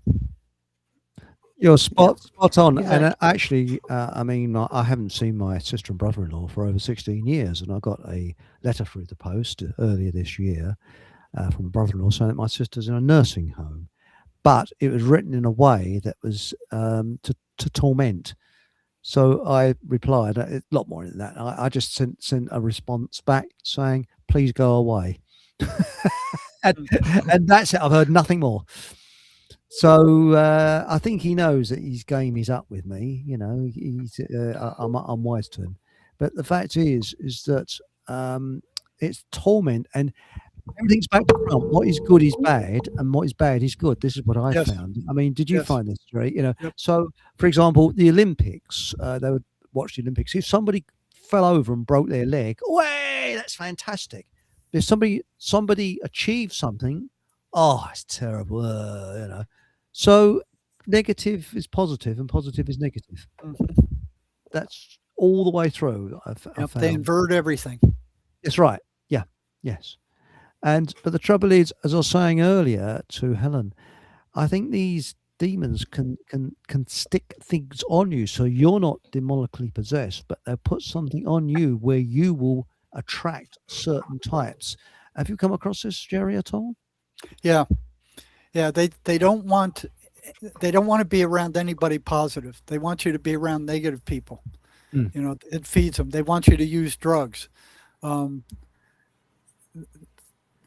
They can't stand anything religious. They hate the 23rd Psalm. It's like burning them with a blowtorch. I did a study on them once with the patients I was working with. And I asked them, what happens when you go to church with these voices? And it broke down into 3 distinct categories. If the voices were very weak, when they went into the church, the voices shut up. If they were moderate strength, they would increase in loudness and start mocking the preacher. And they would consistently say stuff like, Jesus couldn't even save himself. What makes you think he's going to save you? Stuff like that. So they would interfere with the person listening to the sermon. Okay? And if they were very strong, they would drive the person right out of the church. They would get up and they would run out of that church. So they can't stand, positive spiritual stuff. It just goes against their nature. The 23rd Psalm is burning them with Now, sorry, I didn't mean to cut across you there. Please don't think I'm rude. Alice Gorgeous has come up with something that has got exactly what happened to me. She said, I attracted alcoholics. I've been single for 15 years. Exactly the same with me. All I attracted was alcoholics and boozers are worse than alcoholics because they can consume vast quantities of alcohol and not appear to be drunk at all. They'll be See, that's perfectly something sober. Mace could fix. Really? It's like, and the way it happens, it's Yeah. almost subconscious, because you get out of an alcoholic relationship, you go, I'm done with this. I'm never going to do this again. Then anybody who drinks, and then you find maybe a nice woman and she looks okay and she's not drinking real bad. Then slowly, when you get hooked to her, then it starts coming back. And then you start seeing the drinking again, and you're right back there again. That's it. But with me, it was beyond the law of averages. And Alice, I think that you might be the same. It goes beyond the law of averages. And it was almost getting to the point of thinking, here it comes. Yes. And sure again, it's a boozer or alcoholic. Every flaming time. Can I say something on that? Yeah. Can I say something on that? Which is, for me, it's the law of attraction. Mhm. So when you've been in an abusive relationship with an alcoholic, you're carrying the wounds of that. So you're carrying the shame and the guilt and the anger and all the rest of the stuff, right? Because of being with this You're at that person. frequency. And what happens is, exactly. You're resonating at victim of alcoholic, or victim of rapist, or victim of whatever it is, right? And so then, unbeknownst to you, even though mentally you say, right, I'm done with this kind of person, what you're emanating is victim of alcoholic, and therefore law of attraction, because the universe doesn't care, says, all right, have some more of And that. what you resist And then you persists. keep So you resist it, Yes, and it just exactly. stays there. I know. And then you go, what the Yeah. hell? Which is why people that were sort of, a woman, say, a girl that was raped when she was 5 by her uncle or whatever, she ends up raped again at 15, and then at 25 she gets married, and her husband ends up being a rapist, whatever. And you think, well, how could anyone be that unlucky? Well, it's not a question of that. It's to do with the frequency that you're putting out. And once you heal it, like Jerry says, once you heal it, it's over. Well, I was healed. It's finished. That's right. I mean, I was healed about 4 years exactly. ago. Well, they healed you, which was absolutely perfect. brilliant. It was a spiritual healing, faith healing, absolutely unbelievable. Yeah. And it then it sent ends. this bloody thing that was in me packing, and it really did send it packing. So that's it, But it's something though that people seem to overlook in this scientific world, because science is a religion. After all, it continues to be a religion.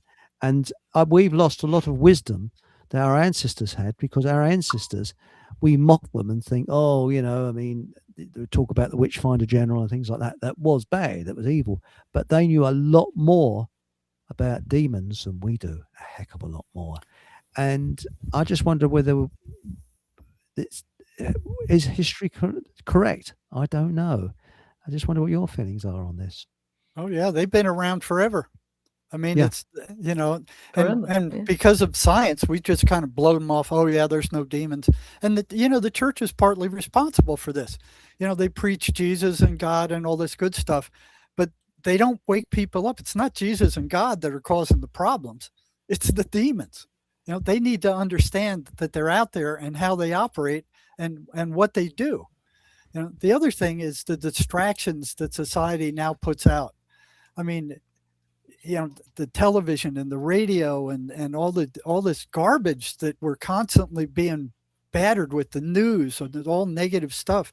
It takes you away from your spiritual self, the God within you. You just ignore it because you're looking outside instead of inside, where God actually is. So it's causing exactly where they want us to be. It's pulling you away from who you really are, and brainwashing. Yeah, if we knew who we were, really, it would all be over, because we are way more powerful than these dark entities, which I said before you came on, Jerry. I was saying, I'm just some 65-year-old English lady, whatever. But I have the ability to do it, not because I'm a genius or special or anything. It's because I intend it, and I have that light of the divine in me, and we can all do that. And if we all did, and we all cleaned up our shit, our generational garbage, because of course, you talk about an alcoholic father creates an alcoholic son. Well, it's only because of the trauma of it and the energy of it that it's not set. If you clear that stuff, if you clear that trauma up of having an alcoholic father, you don't have to be an alcoholic. It's not some thing that's set in stone, you know. Anyway, Well, so I that's just what wanted to say Mace that. does, but boy, they don't want that out there either. You know, I Oh think no. probably 80% of what psychiatry does can be handled better and more efficiently and more long lastingly with Mace than these drugs, because these drugs don't cure Oh God, anything. Uh, They just dumb you no. The down. prisons could be emptied. The prisons could be more or less emptied. The mental hospitals could be more or less emptied. What is mace? No, they don't want yeah, that. yeah, I was just about to ask The- that question. What is mace? If you could Well, describe that it's to the our listeners, please. energetic psychotherapy I was telling you about before. It's just that. Is it like So- an acronym? No, that's Mace? the guy who invented it, John Mace. So Oh, it's okay. it's a Mace. psychotherapy that goes into the subconscious and pulls out all that negative programming, that negative frequency, and it actually dissolves it, so it's not there anymore. Okay? Yeah. And it's actually the person's spirit that dissolves it. Mace allows that connection. So Mace found that negative energy flows toward positive energy. That the battery works that way, negative goes to positive. In the spirit is positive. It's the most positive thing in your body. These negative identities, they call them, that are stuck in your subconscious. So what happens when you have a trauma? You get a very negative, nasty feeling, and it just stays there forever. Doesn't go anywhere. At the time that trauma happens, you make a decision about what part you played in that trauma and who you are as a result of it. You don't make a good decision during a trauma. Nobody does, because you don't make good decisions when you're in a traumatic state. Your decision matches that traumatic state. And then the ego comes along and goes, hey, you're not doing real good with this. Let me handle it. And it takes it throws it up into your subconscious mind, and then it locks it down. But it's not dead. So it's functioning like a mind virus. It's like a computer virus where you see something's wrong with your computer, but you can't see the virus. So what happens is when somebody who's similar to the person who caused that trauma shows up in this person's psychological space, that junk gets projected outward, and the ego blames them, says, hey, it's them out there that's making you feel this way. It's them who's upsetting you. Either attack them or run from them or get away from them. You know, it's not you. So this stuff takes a lot of energy to hold it up there, and it's like a landmine. Anytime somebody who's similar to the person who caused the trauma gets around this person who has been traumatized, if they're similar enough, that thing blows. And every time it blows, it gets stronger. And the stronger it gets, the more control it has over the person. So what Mace does, it drains that negative energy, like draining a battery down to nothing. So it makes the connection between this negative energy and the spirit, which is positive. The spirit takes it and converts it to positive energy, okay, and drains it. So when it's done, it's no longer there. So you ask the person, okay, go back to this trauma. How do you feel about it now? Neutral. You know, what about this person who traumatized you? How do you feel about them now? Neutral. There's no reaction because that negative frequency is gone. Now, this is different than a negative entity. A negative entity is an actual entity. This is what we call negative identities. And the negative entities feed off of these things. They feed off of triggering them. So when you get rid of them, the negative entities get weaker and weaker and weaker. And a couple of us Mace therapists have had the entities actually say, hey, we need more energy. We need more energy as these negative identities are drained. Okay? So it takes the loosh that they feed off away from them, and they weaken. And then, once you understand, the person understands this is what these things are is a spiritual battle, and you weaken them enough, they can take over from there and fight back against them. Right? But if they keep that same negative vibration, they're going to come back. So that negative energy has to be gotten rid of. I 100% agree with you. Alice Gorgeous in chat has asked a question. She said, Jerry, are you training others to do the work you do? I can't legally do that, but there is an institute in Australia who does. And if you're interested, I could hook you up with them. I could send you mace therapists who graduate from the institute. They're allowed to give away a free mace book. So I could send that over the internet to you so you can read about it. I can send you the application papers and all that kind of stuff and put you in touch with the chief therapist who does the training, Jerry, why That's can't you legally who do do the it? training all So- over the sorry. world. Question, Jerry, why can't you legally do it? Well, at the time I took the training, you have to sign all these contracts with them to not do it yourself. Got it. And unless you're a certified trainer, and then you have to go through, their a shame. training for that, their particular training. It's not that I technically couldn't do it. I legally can't do it. That's Got it. interesting. But I've Yeah, that's never seen interesting. anything work like that. I've been on the front lines of mental health for over 40 years. I've never, ever seen anything work as quickly, as precisely, and permanently as this therapy. And they don't want it out there. The people. No, they don't. Jerry? Are you using sort of trance states or hypnotic states? No, not at all. You're just you're using just staying in the Well, same. what they have to do is, we're dealing with different forms of energy. Okay, so you got this negative identity. These are thoughts. They're energy. They're negative energy. You can't see them. You can't hear them. You can't taste them. You can't feel them, but they're there. Okay. Yeah, sure. So you can't do anything with thought energy alone. Mace found that if you can take that and bring it one step closer to a physical reality, which is an image that represents that negative identity, you can then get rid of We're doing exactly the same. I thought you were going to say that. We're doing exactly the same thing. Exactly. Yeah, you can then get rid of that turning it image. so that- And if you get rid of that image, that Yes. negative identity leaves with it. So it's working with different stages of energy. And if you wish to contact Helen, her contact is website is also up on here, which is helenbassenger.com. So you can copy it off the screen.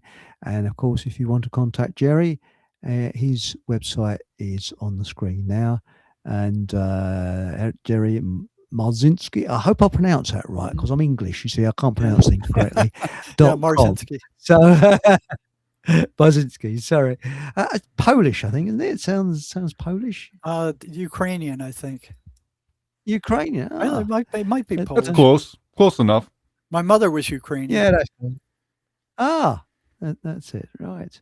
So there we are. So that's so there's the two websites there. So it's either Helen or you've got Jerry there as well. So I'll put them both up on the screen. What happened to Helen? I don't know. She's just She disappeared. vanished. She all of a sudden. disappeared. I think someone pulled the plug out, or the guinea pig got off the wheel. I don't know quite what's happened. The But, generator ran internet's out been a of little bit. diesel. I've run into Well, I this think, kind of stuff all the time doing these kind of interviews. Something goes wrong. Yeah. The internet goes out or the sound goes out. I mean, there's interference. There's constant interference. It's almost Yeah. expected at this point. Helen, so does it work at your end? No, it isn't working. So hang on, I better contact her. Well, I'll just read out this question, then I'll try and contact her on Telegram. If there's anything goes wrong, always contact me on Telegram. And Matilda says, how do you feel about, what's this? Clarescentience. I can't pronounce it. Clarescentience. Clairsentience? Clairsentience? I've never heard of it. What is it? I have Anybody? no idea. Clarify it. Yeah, do you know I'm what not it sure is? what it is either. I don't know what it is. I Please- know clairvoyance. Yeah, clairsentience. Maybe I've that's never what heard they're of it. talking about. I really don't know. But I think also in war, hang on, she's coming back into the screen. There she is. What did the guinea pig get off the wheel or something, or someone pulled the Yeah, no, plug out? no, it just said it was going to reconnect. And I thought, well, now waited, and I just came in again. So I've opened two thingies so I could shut the other one off. That's the best thing. But what I don't know where Well, I you're was at. just You about to reply to you in probably moved Telegram. And subject. so, Helen, one of the hang on, do you know listeners what? just exactly. Yeah, Go ahead. I'll put it on the screen. Someone's put, "How do you feel about clairsentience?" We haven't got the foggiest idea what it is. Well, Clairsentience. Do you know what it is? Yes, it's like when you feel something and you know that it's true, as opposed to seeing Deja something vu? psychically or hearing something psychically. You feel, you know something. That's what it means. Oh, I didn't know that. I didn't know. Mhm. Well, we've learnt something there. There you go. But just real quick, just what I was going to say, because I was so interested that Jerry's come to the, well, he's through this other Mace chappie, they've come to the same conclusions. Because how I came about this was because I was doing the spirit release work, sending these entities into the light, right? Which is what I sort of learned way back in the day when I got into this about 15 years ago. And then I was doing tapping, the EFT, where even though, where you had to define the emotion as a picture, even though I have this black rubber ball of anger in my throat, dum, dum, dum, dum, right? And then I had a clinic, and after a couple of years of doing all of that, because I was doing the spirit release separately and I was doing the tapping for other stuff. And it suddenly, I was at a meeting with somebody because I was getting severe wrist ache because I was tapping on people all day long. It was like, oh my God. And somebody said, oh, I'm sending these negative emotions to my pineal gland. I thought, well, that's a wacky idea. I thought, well, what's that? That's your transmitter, between here and the divine, right? That's the light. So I thought, well, why don't I try that? I'll try sending these emotions once I've defined them with the person, because they've got their eyes closed and in a trance. What does it feel like? Oh, it's a black rubber ball stuck in my throat, whatever. And I just sent it straight to the light, and poof, it was gone. And so that's how I developed what I call emotional alchemy. I'll send you a copy of my book if you like. We can see it. You'll see it. I'm sure it's very, very similar. Wow. But it's the same. We've come to the same conclusions. And the crazy thing is that our consciousness has the power to do it. We have the power, because everything's frequency. Yes. It's not physical in that sense. And we have the power to change all of it. We have the power to get rid of all these negative emotions. People say, well, all these horrid things happen to me. Of course, I'm stuck with it forever. And I go, well, no, you're not stuck with it forever. It can all go, like you say, to neutral. Yes, your dad did that, and yes, that happened. And yes, but in the end, it's like, well, it's the same as I got up and had a cup of tea and walked the dog. It's about as exciting as that. But And that's amazing. Have you noticed Yeah. these entities, though? They're highly intelligent. They're very clever. The way they, hang on, you've gone again. Now they're very intelligent. The way they manipulate people, but they're also very stupid. I've found incredibly stupid Yeah. when it comes to human things. Like there are two extremes. I mean, I remember what happened with my sister. There's a sweet called Werther's Original. I don't know if you've got it in the States. Werther's Originals, you get them, so I don't know, it's like a boiled sweet. And when my father, before he died, she bought him Werther's Originals, and he said, well, I don't really like them. She said, but they say, and this was on the advert, that all elderly people like Werther's Originals, so you've got to have them. And she kept buying him Werther's Originals, even though he didn't like them. But because the advert said that all elderly people like Werther's Originals, he had to have them. And they were, excuse my language, both of them were as dumb-ass stupid like that. And that's when the demon was ruling. But then they flipped from one personality to the second instantly. So my sister could be crying one moment, and then instantly no tears at all, and the second personality, then back again. But Alice Gorgeous has said, Jerry, I've sent you a friend request on Facebook. Oh, I didn't know you were on Facebook. Oh, that's good. Well, a mutual friend is my homeopath. I don't spend a lot of time on Facebook after they put me in Facebook jail during COVID. Same there. I don't spend Telegram. Have you got a Telegram channel? Because most of us are on Telegram. You can reach me at JMARZ and the number 1 at outlook.com. And Outlook and You know, website as well through Oh, that as and well. the website. But talking about these entities, there's a whole range. They go from extremely stupid and irritating. There was one that would just tell the patient, hey, hey, hey.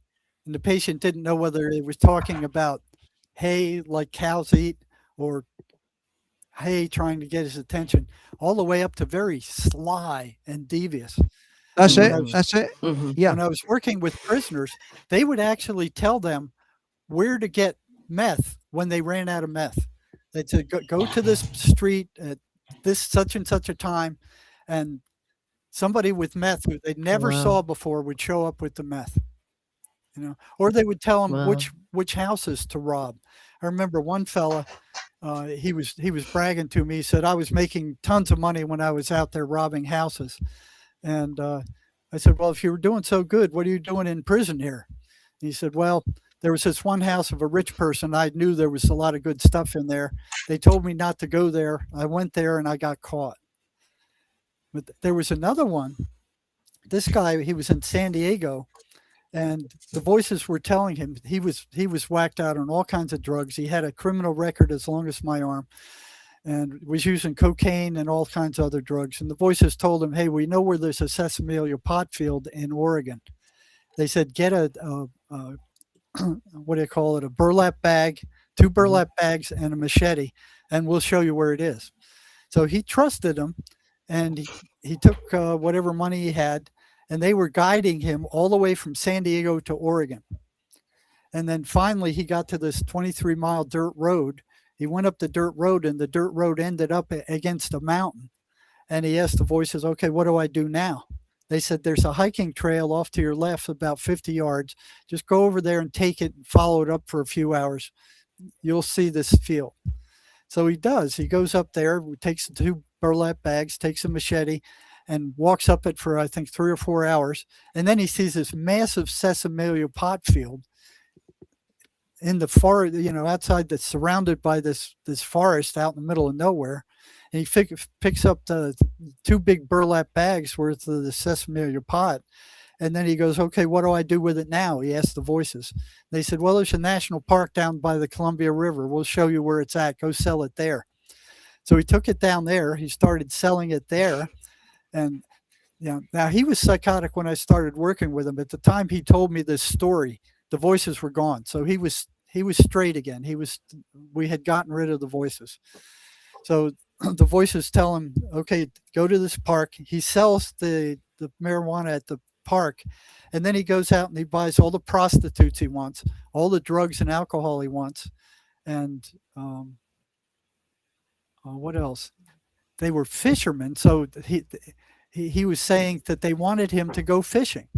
And at that point I went, oh, come on, you're pulling my leg. That's hard to believe. And he goes, no, honest to God, they wanted to go fishing. So he said, I went and bought a fishing pole and a hook and bait and that kind of. They told him what kind of bait to use, where to throw his hook, how long to leave it there. He said he was the only one on the Columbia River that was catching any fish that day. So he did this for about 3 weeks, and then he ran out of marijuana again, and he was going to go up there again to fill up his sacks. And the voices told him, they're waiting for you. No, don't go up there. You go up there again, they're going to kill you. They're waiting for you. They know you've been stealing their pot. They're waiting for you. So the voices told him, take your money, go back to San Diego, and just live there. There was another one they were telling him which houses to rob, when to go in there, and generally where the loot was. So this guy told me that he was in there robbing the house and the people were up. So the voices told him, they're up, get out of here. So he crawled out the window. He went to run up this alley to his left. They said, don't go up that alley. The cops are coming up that alley. Go off to the right down this other street and jump into this garbage dumpster there and hide there. So he did, and the cop walked right by that garbage dumpster looking, and they told him, okay, now get up and get out. And he said, no, they're too close. And they said, get out quietly and get out now. So he followed him. He got home, and he left all the loot that he stole in the garbage dumpster. So the voices were telling him, yeah, good, you did great, you did great. He said, I didn't do that great. I left all the stuff in the garbage. And the voices told him, well, that's all right. You go get it tomorrow morning. You know, so Wow. they know stuff that these people don't know. That is incredible, Jerry. I mean, Embryo has put in a very interesting question here. He says, can entities get into us via their systems, such as through watching films, etc.? So scenes where porn is seen in mainstream films, can that send demons into us? It is them who are watching through your eyes. Matter of fact, there was Mhm. one female patient I was working with who the voices were telling her, we're having sex with you. And she goes, the hell you are. You're not. You're not having sex with me. And the response to her was, we're having sex with you every time you masturbate. I'll never forget that. Good God. So they drive you to watch that kind of stuff. When I looked at the kind of books that these psychotic patients are reading in the state hospital, it was all negative. It was war stories and murder mysteries and all negative stuff. So that feeds them, being stuck watching negative stuff, murder mysteries, that garbage that they show on television, that shows these people being murdered and the investigations and all that feeds them. They get stronger through that. So I tell all my patients to stay clear of that kind of stuff. It's food for them. Yeah. Yes. Yeah, totally agree. And also, I would say that you can pick up entities through porn. I mean, some young man decides to look at some porn. Next thing you know, he's not looking at normal men and women porn. He's looking at weird shit. And then it gets even more weird. Then it's children. Then it's God knows what. Why? Because an entity got in. And when I work with people, I'm sure you've found the same, Jerry. Every single addict, whether it's sugar, you mentioned sugar earlier, whether it's sugar or whether it's cheese, as in a friend of mine, he found a little entity inside that went, cheese. We got rid of it. And then there was no more cheese addiction. But it doesn't matter what the addiction is, there is always an entity or entities attached to it. Just one real quick story, and this was many years ago. I met up with some people that I used to work with, and we were in this field. Actually, they were camping and all this. And he said to me, I'm so worried. My son is a heroin addict. He's been stuck in it for about 4 or 5 years. He's tried everything to get rid of it, right? And so I said, okay, well, come with me. I don't know if I can help, but we'll give it a go, right? Because he's not the person who's the drug addict. It was the father, right? So we went and sat in this tent, and I got him to focus, and we focused on his son. And the first thing he sees is this big old demon behind his son, right? Like this. And because this kid had done everything to get rid of it, and he just couldn't, and he was suicidal. The father was scared he would kill himself that very weekend. I said, right. So I got rid of this demonic entity, and then, which was good, as that was gone. And then this was before we had Telegram and all this kind of stuff. And so I didn't speak to him for years, and he found me. This is before I got kicked off Facebook about 5 years ago. He found me on Facebook, and I said, oh, hi, and I'm a bit worried. I said, well, how's your son, kind of thing, hoping to God he was all right. He goes, you know what, Helen, I don't know whether it was something we did that weekend, but from that day forth, he never took heroin again. And I was like, yes, we did it. And the reason it worked to do it through a third party, because it doesn't always work. If some parent comes to me and says, oh, can you help Billy? If Billy hasn't done everything that he needs to do at his end, and if he doesn't really give a shit, it's not going to work. Because yes, I could get rid of it, but then another one's just going to take its place. But it was very interesting. So I just thought I'd tell you that story. It's that's interesting, because Alice Gorges has come up with a good question. She says, where is the original creation point of these entities? This is a very good question. Well, they were. I would say it's the Archon of the Gnostics, and the fall of Sophia and screwing up. But that's just me. Yeah, they've been here before we were. Yeah, that's interesting. Yeah, they exist. They just like we exist. They exist in a different dimension. Yeah. And I mean, some psychics can see them, Oh, yeah. They go, animals can. Dogs and cats can. One thing I will mention is in about 3 minutes' time, we'll be saying goodbye to Free Food for Thought Radio. So some music will automatically, I can't. There's nothing I can do about it. Will automatically come in. So I just thought I'd warn you. But we got about 3 or 4 minutes to go. But we will be continuing on YouTube, Rumble, and Holylandradio, and etc. That's interesting because these entities. There is something. Let's say that way they drain you because there was once described as, what is it now, psychic vampires. Yeah, they're like what we do to cows. We put them out in the field, they eat grass, the farmer brings them in, milks them, drains them, then puts them out again. That's what they're doing to us. Yep. They constantly are pulling our energy, getting us upset. When you get upset, they're draining you. They're taking your energy. That's right. Yeah, which is why we have wars and economic problems, and why pornography is free, and all of this stuff, and why drugs are awash on the streets, all to create this kind of loose, this misery that they want to feed off. And now Embryo says, what do you all think this realm actually is? It's Difficult. demons. It's like heaven and hell, like Swedenborg talks about.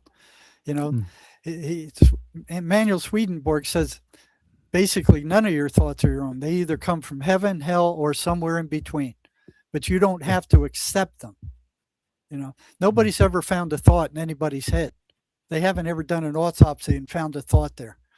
So your brain is like a radio receiver. It picks up on a certain frequency where you're at, and it attracts that frequency. So if you're a good person, you attract good people. If you're a bad person, you attract bad people. It's a battle of increasing the frequency. And what I've found with schizophrenics is that you can't force that. They have to turn that dial themselves, because if you kind of try to force it, the entities just push it right back to where it was. They have to want to recover. They have to understand what these things are, and that they are not who they are, because that these voices want them to believe that these negative thoughts that they're hearing in their head are who they actually are. And if they accept that, they're gone. They actually become the voices. They become these psychotic things.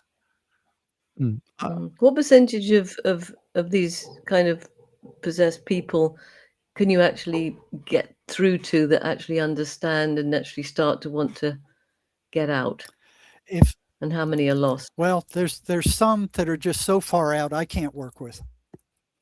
The voices have taken them over to the point where the only thing that you can be done with some of them is those drugs.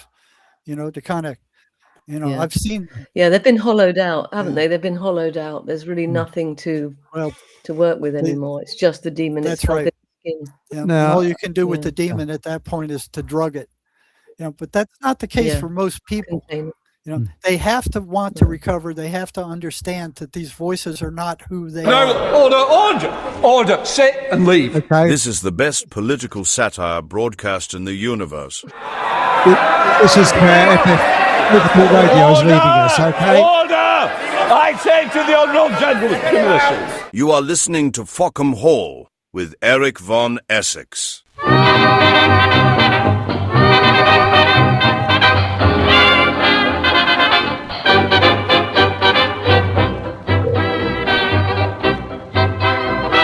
How eating fresh vegetables can boost your well-being and energy levels. It's nature's perfect fuel. Every purchase from a local farmer supports their hard work and contributes to your community's economy. Savor the superior flavor and quality of produce grown right here in Britain. Fresher is tastier. Ready to find the freshest ingredients near you?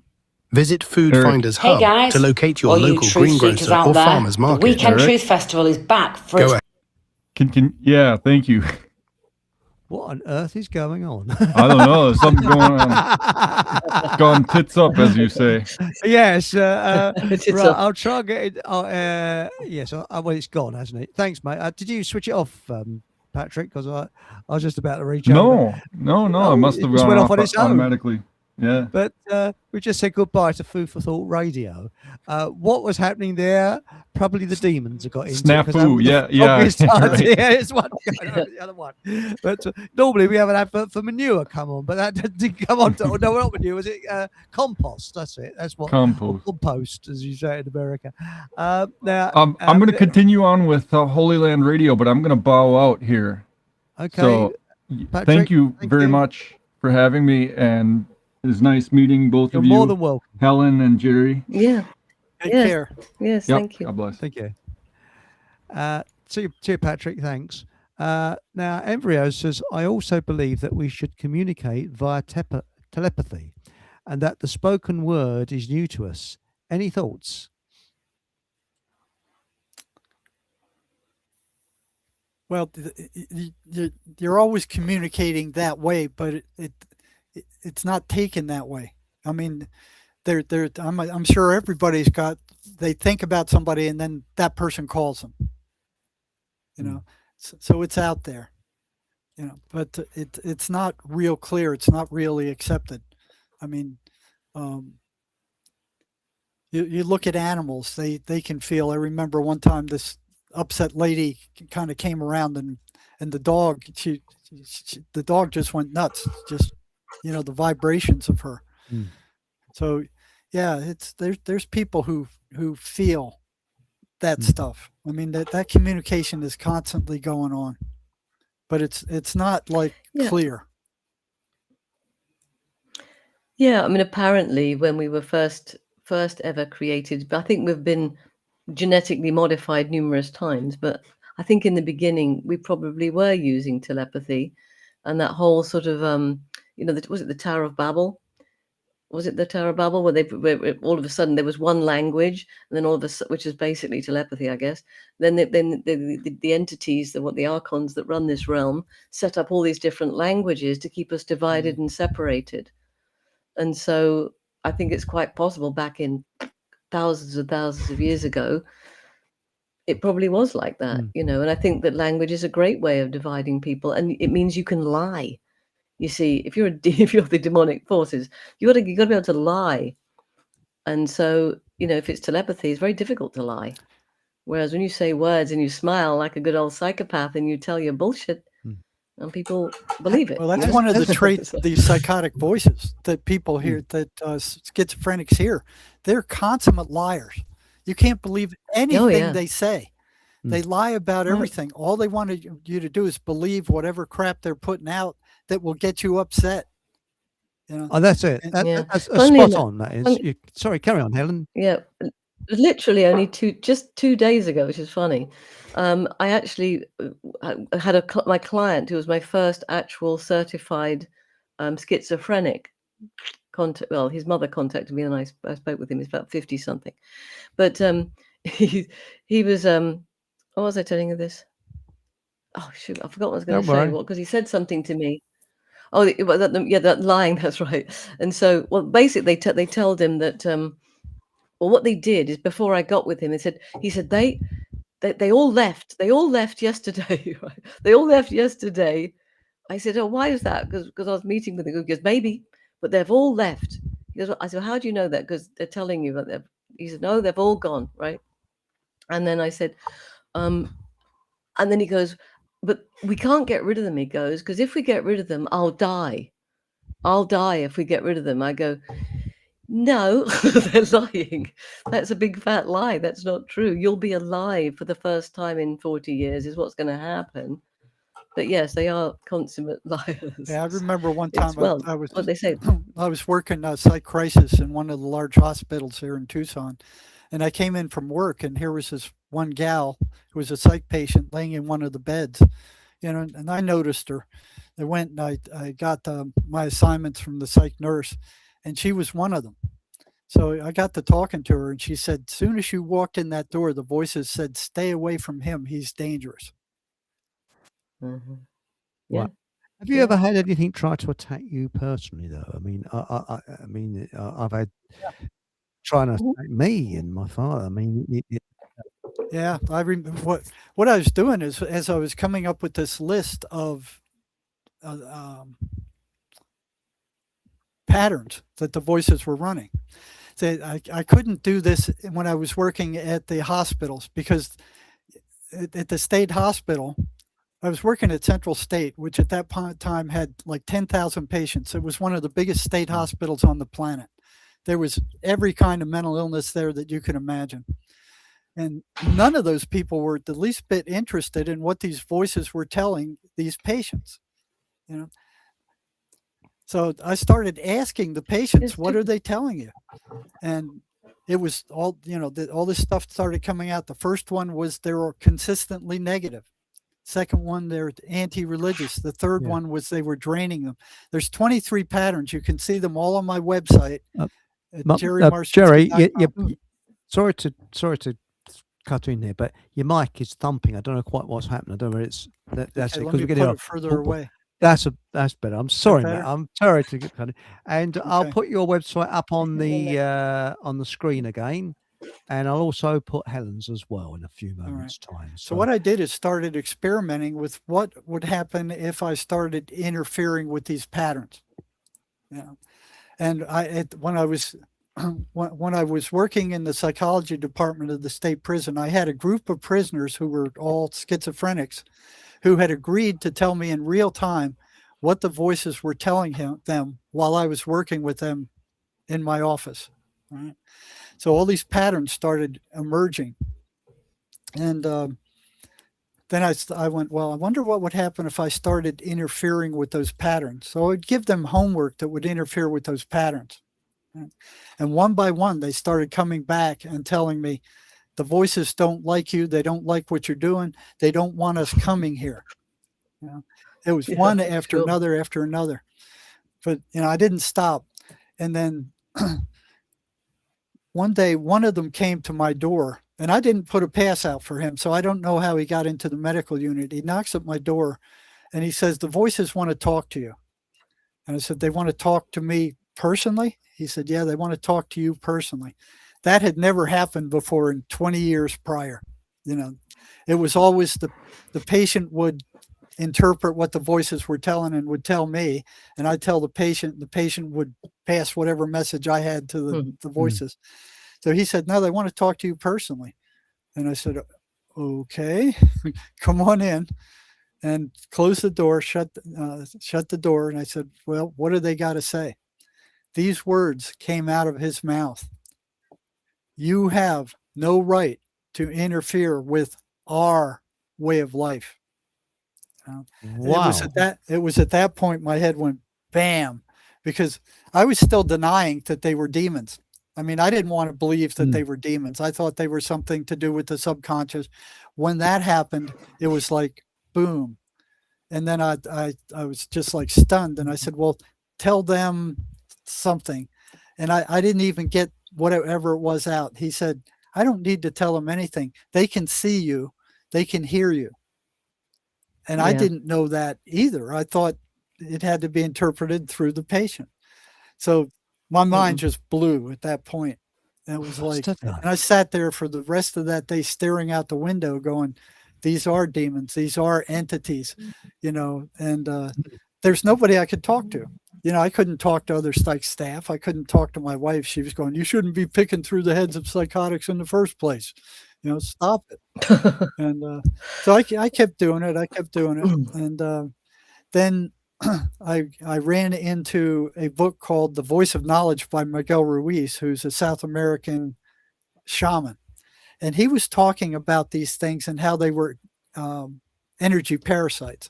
So I brought that book into the prison, and I brought one of my patients in who I'd been working with for a good while. And I said, close the door. And I said, I want to read you a paragraph. I want you to tell me what you think about it. So I read the paragraph that was talking about these entities that were parasites and were sucking humans dry. And I looked up, and he's just staring at me. He's got this zombie look. He's staring at me. And I went to talk to him, and then I heard this crackling, like an electrical crackling that was loud right behind my head. It was like, it sounded just like an arc welder, very loud. And it was crack, crack, crack, crack. And then it crackled over to the right-hand wall. And I'm looking, I don't see anything. I don't smell anything. And it just keeps crackling. So I look over at him and I said, "Do you hear that?" And he's just staring at me like a zombie. I'm like, "Uh-oh, something's wrong here." I'm going, he's going to attack. So I push my chair against the wall. So if he attacks me, he doesn't knock me over. So I could at least kick him away. And that thing crackles all the way up the right-hand wall of my office.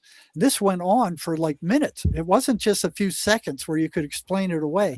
It crackled all the way up that wall. And I'm trying to keep my eye on him to see what he's doing, trying to figure out what this crackling is. And then it went across the ceiling right over his head. Sound just like an arc welder. And then it comes down and it jumps into this Rubbermaid trash can near my left leg. And I look at him and then I look at the trash can and there's nothing in there. The inmate porter had cleaned it the night before. Nothing there. There was nothing there that could cause that. And I'm like shocked. And I look up at him and he slowly stands up and he goes, "I gotta leave." And he stands up and he shuffles out of my office. He doesn't walk, he shuffles. And I'm like, "Yeah, get out of here." Go, get out. I didn't say that, but I was just relieved. I know what you mean. And after he left, I went and I was checking the walls, looking closer. There weren't any burn marks. There weren't any evidence that anything had happened. I looked in the trash can. There was a paper, a plastic bag in there. It wasn't burned. There wasn't any evidence that this had happened at all. And I'm thinking, am I going crazy? What is happening here? I walk out into the hallway to see if there was anything that could produce such a noise. There wasn't anything out there. The nurse wasn't in yet. The doctor wasn't in yet. The only people who were there was the correctional officer at the end of the hall, and she wasn't even in the area. So I'm stunned. I mean, I'm just absolutely stunned. It took me 3 to 4 months to call this guy back in. I didn't want to see him again. And I'm thinking I was going crazy. I'm losing it. I'm catching whatever they got caught. Huh? And it's also you feel very isolated and alone in those situations. Well, there's nobody I could talk to. That's right. I know, and this is why I've called the book "Oh, Surely Not," because that's what people say. You tell them and they go, "Oh, you're nuts," "Oh, that's loopy." No, Well, sure. that's what I felt like. I felt like I was losing it. About Same 3 here. or 4 months later, I call him back. I put out a pass for him. They brought him down to my office, and I look at him in the door, and he looks normal. He's got good energy. He's talking normally. He looks normal. And I said, "You look good." And he goes, "Yeah." I said, "Well, how you doing?" He said, "Well, I haven't got rid of the voices, but I'm doing what you told me, and it's like a Mexican standoff. They haven't taken more control, but I haven't gotten rid of them either." So I said, "Come on in, sit down." And I said, I asked him, I said, "Remember the last time you were here?" He said, "Yeah." I said, "Did you hear that crackling sound?" And he said, "Yeah, but I'm surprised that you did." And right away, I was relieved. Another human being had heard it. It wasn't just me, because I couldn't talk to anybody about it, And I said, "What in the blazes was that?" And he said, "That was them." And I said, "Well, what in the hell were they doing?" And he said, "They were trying to scare you off." And I said, "Well, they did a damn good job of it." And then I asked him, I said, "What were you thinking when you got up and you shuffled out of my office?" I said, "You looked very strange. You looked like a zombie." He said, "What were you thinking?" And I said, "What were the voices telling you?" He said, "They were telling me to go get a shank and stick it in your gut." The shank is a homemade knife. And I went, "Oh, he wouldn't do that. I've been working with him for 6 months. He's made some decent progress." And I said, "Well, why didn't you do it?" He said, "I couldn't find one and nobody would give me one." Wow. Straight up. That must have been a stomach churning moment. But one thing I was going to ask Jerry and Helen, and that is, I found that weird things would happen, like electrical things would go weird. For example, I took and I mean, I'm going back, 20 odd years now, a very early laptop over, and it was a very early laptop, and to me, a brother-in-law and sister, and this thing operated at a quarter of the speed whilst in their presence. Then when I got it back, there's nothing wrong with it. And I took it to work, and the software blokes looked at it and said, "There's nothing wrong with it." but it Yeah. acts, and things like clock stopping, slowing down, lights Yeah. blowing Yep. or going off or switching on. Very, very strange things would happen like Yeah, that. they can mess with electrical and electronic Yeah. stuff Mhm. bad. I mean, it's common in the interviews I do for them to interfere, like that blurb that came out of nowhere. Yeah. Like where did that come from? You Yeah. didn't plan that thing, right? Yeah. Or But the it screen causes, goes out, or the sound goes out, or yeah. the power goes out, or something happens. And it's so common. Yeah. I expect it more than not. Yeah, because I tend to work online most of the time, and so many times it's happened where I've literally got it, I've got the creature right, and poof, the power Yeah. goes off or the internet goes down, and I don't care. I just wait. I just keep my grip on it, and my intention on it, and I just wait for it to kind of stay calm and wait for it to come back on. But I go, ooh, clever, yeah, but you're not going to escape But anyway. So I also it's found kind of, if I yeah. thought about Thanks. my sister and brother-in-law, negative things would happen to me. So if I If you thought thought about what? my sister and brother-in-law who were Uh-huh. demonically possessed, Well, you'd connect with and them, Connect you with see. them, That's yeah. not, negative yeah, you're things right. would happen Yeah. even today. It Yeah. would Yeah. happen. I didn't think about them.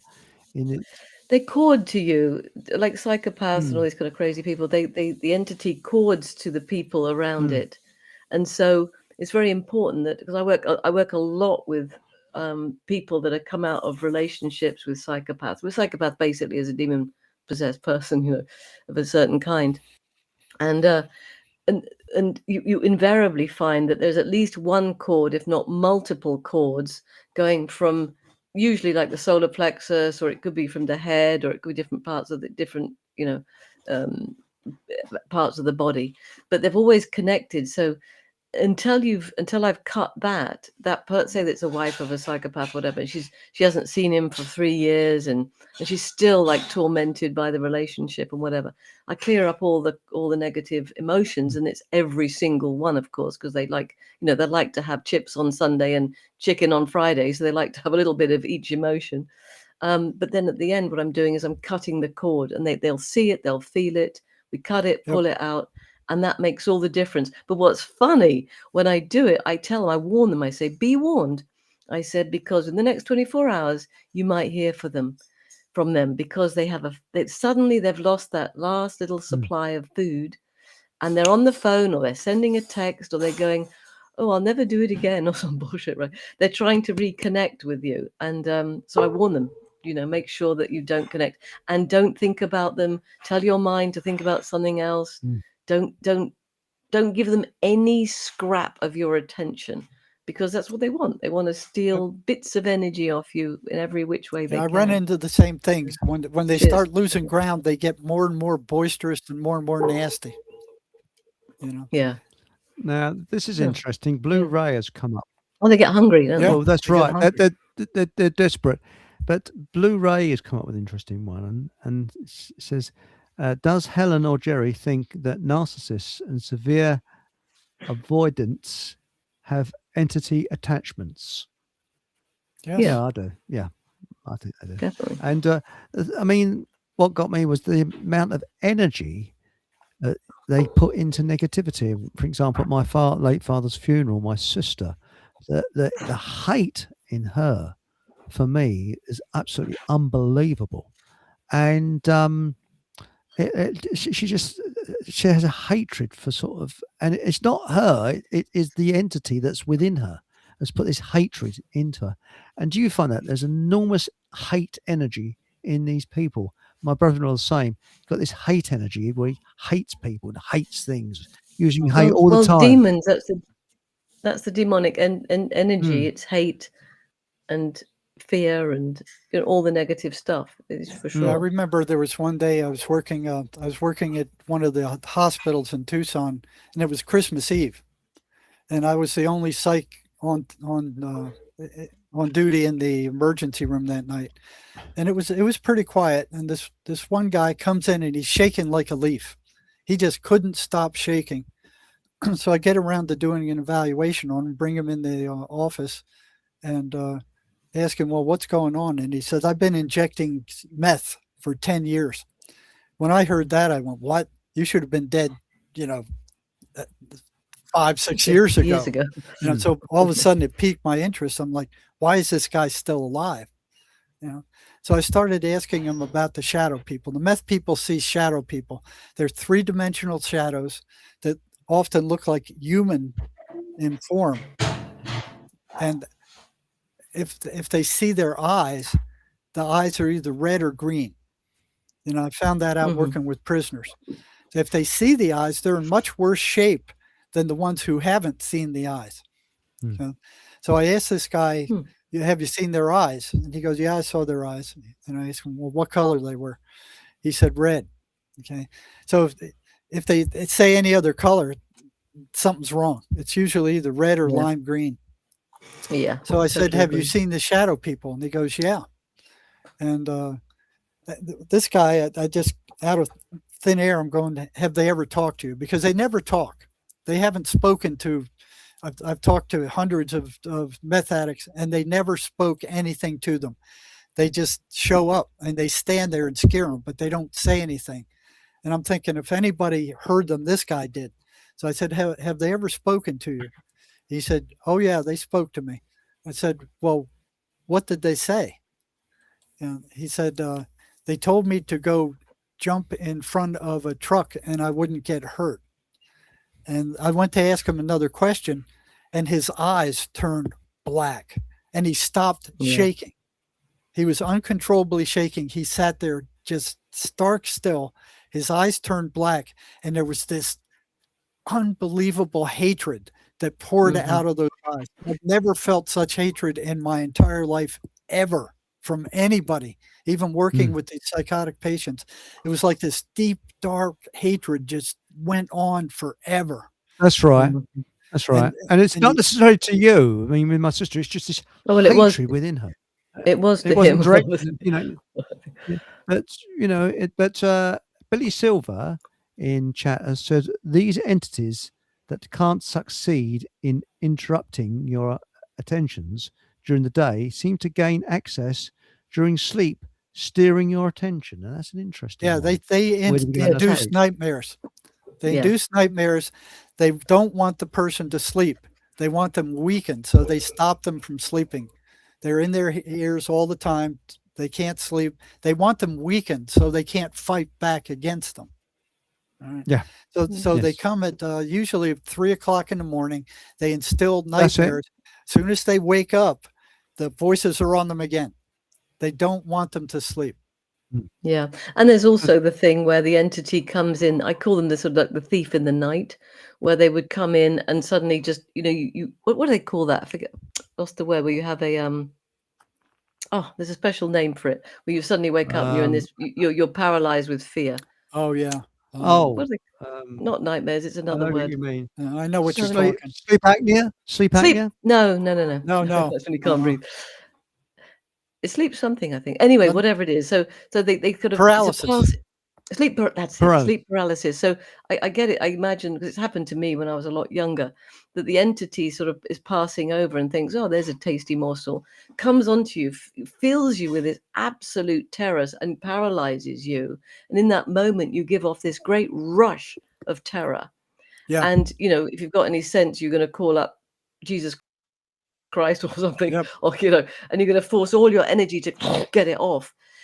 But they've already gone. It's like they've just gone, thank you. And they take this huge rush of energy and then they're gone again. Well, that happened to me at the prison. And they're a different kind of entity. That happened to me at the prison. Every time a prisoner who was psychotic got rid of the voices and they were clear, 3 o'clock in the morning, I would end up being crushed down into my bed.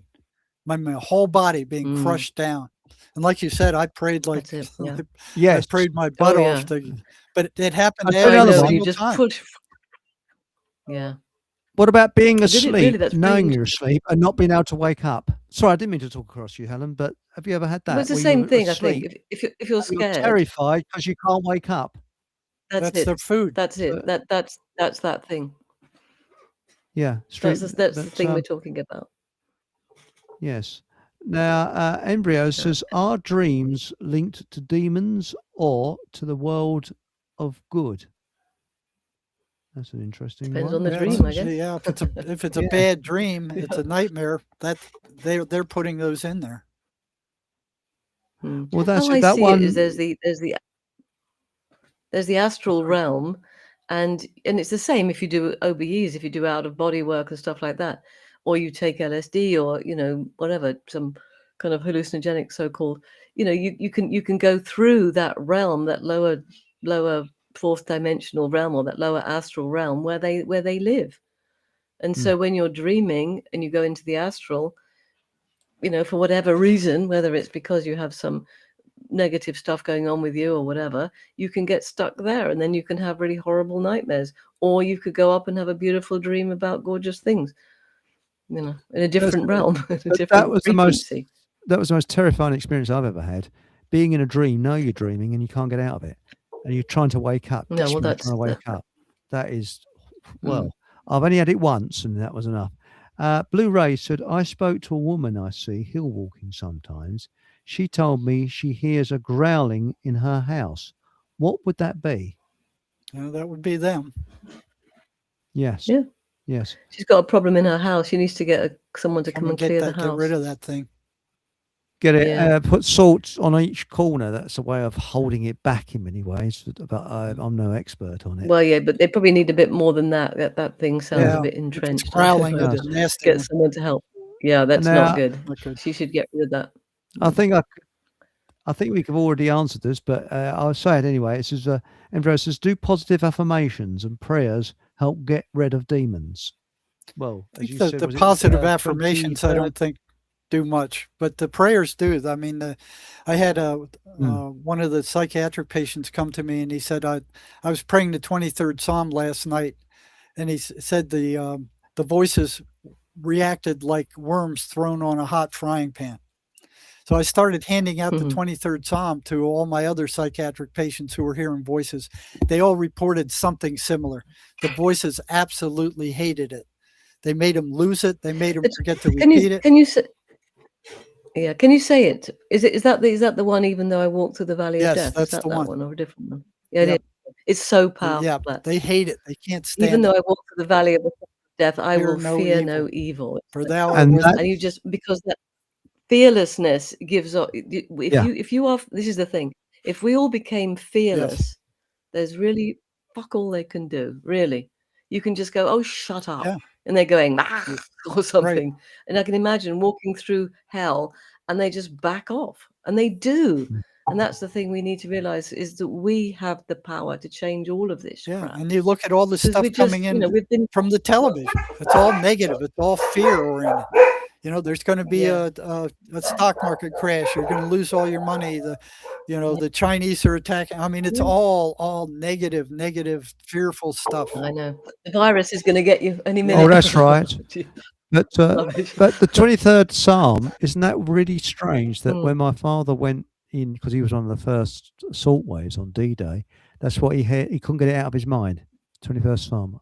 Sorry, 23rd Psalm. 23rd Psalm. I'm sorry, not the 21st. 23rd Psalm on his mind as he went in. Maybe that protected him. Oh, He said there was trace bullets all around him. He said, how they missed him, it's a miracle. That they hate the 91st Psalm also. Yes. What's that one? I don't know that one by heart. I know the 23rd by heart. That is. But they hate. Was it the 91st? I'll look at that one day. Both of them. They hate them. That is strange, isn't it? But also, well, it's not strange. It has power. Like black magic has power. White magic has power too. Jerry? What's your feelings about Freemasonry? I think at the lower levels they're doing good stuff, but at the higher levels, I think they're demonic. Yep.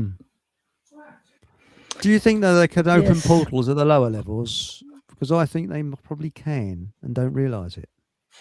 Well, they got some really strange rituals, I'll tell you that.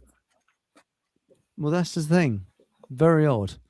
And I'm just wondering whether they're, they're opening up portals that shouldn't be opened up. Because I know there was a fellow in, he belonged to a yogis. He was a esoteric yogi, and he was blasting them over whatever media he could get, and they had him locked up without charges. And he's still locked Really? up without charges in France. Oh my. Yeah, Really? really. Wow. Oh my God. Have you heard of a guy Jerry, have you heard of a guy called Alabar Jones? I've heard of him.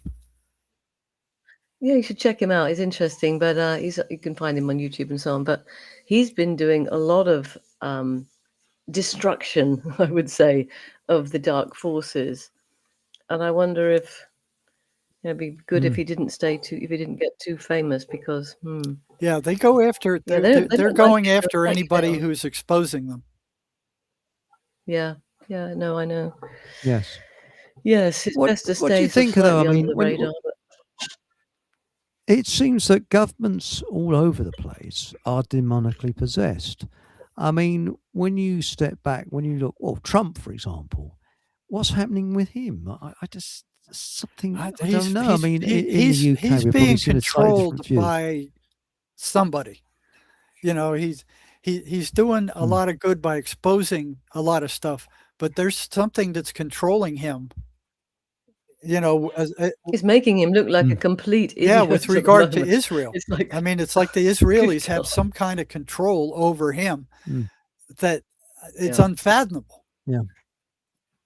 Well, they think they have physical control over It him is. because of money and because of, no doubt, all the whatever it is, 38,000 mentions in the Epstein files, whatever some ridiculous thing it is. But also spiritually, I think that he's been totally taken over. I think that he's and the way that he's He has. behaving is like a completely crazy person. I mean, he literally sounds bonkers because Well, it's he got himself in with Iran. He underestimated them. He gets too. he was given totally wrong information. Yeah, he's egotistical.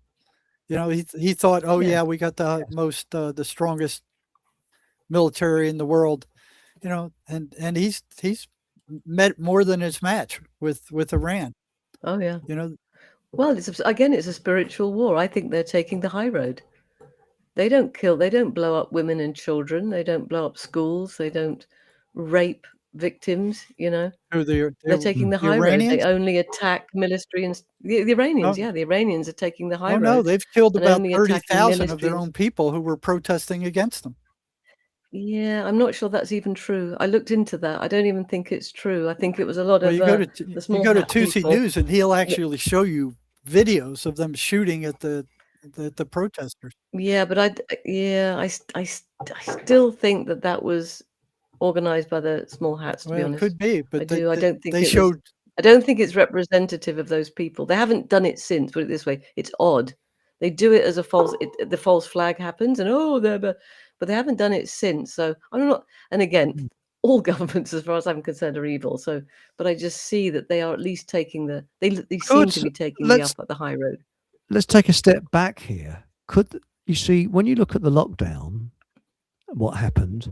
All countries were in on it. Could what we're seeing with the new so-called news be a pantomime, and they're all in on it? The Vietnam War is a typical example. Yeah. It seems that both sides were in on it because of some very weird stuff going on there, and it was known as a inverted commas sustainable war. And Nixon brought it to an end when he shouldn't have done, and he paid the price with the Watergate thing. So, it's something weird. And I'm just wondering whether America at a high level, Iran, the whole lot are in on it because they want to push this green agenda. So what better way Could be. than to close the Gulf, that was it Strait of Hormuz, where most of the oil comes. Yeah. So what we're going to do? Oh, we're going to have a shortage of oil so they can push the electric cars and silly windmills and solar panels. In 15 minutes, seems a if little you bit don't need to drive anywhere. Yeah. Yes, that's right. That's right. So I'm just wondering. I mean, we've got these data centers which are springing up here, there, and everywhere. Oh and boy, springing up all over America. Yeah, and I think they're going to end up controlling people and watching every little thing that you do. It'll be like the Chinese system, where they have a file on every single person, remember when I went to China, I saw more cameras there than I ever saw in my entire life. There were millions of cameras everywhere, on every street corner, everywhere. Really? And there were, yeah, oh yeah. And they have everybody logged. And there was somebody who committed a robbery, and they were having this big game or something, a rock concert, and there were looked like thousands and thousands of people in there, and they were able to pick the guy out who did that robbery from the crowd with those cameras and had him arrested. You know, he was able to go and find him right there with the cameras. Wow. I That's know, it's frightening. And scary they could stuff pick the because wrong it's, one but it's as well. You see, well, the the thing is, is, this is how you know. Well, they may or they may not, but it's satanic in the sense that, a psychopath's dream is to have total control. And why is a psychopath like a psychopath is because they're run by a demonic entity. Demonic entities want to have total control, and they're using, I think, technology and AI to achieve absolute control. And then you've got like battery chickens, rather than having to go to all the trouble of creating the war or doing this, all they have to do after a little while is press the button using their harp and 6G and 5G and all this kind of stuff, and people are all stuck in their little pens in their 15-minute cities. They'll be able to press a button and go, oh, I fancy a bit of fear today, put out the fear frequency, everyone gets terrified, and they go just like we do with, well, I don't, because I've got my own healthy chickens, but battery chickens, same thing. We're just going to grow the meat in the most effective way, give them the cheapest scrappy food, give them a box this big. And that's what they intend to do with us, to be able to, literally have a sort of vending machine effect of what emotion would you like today?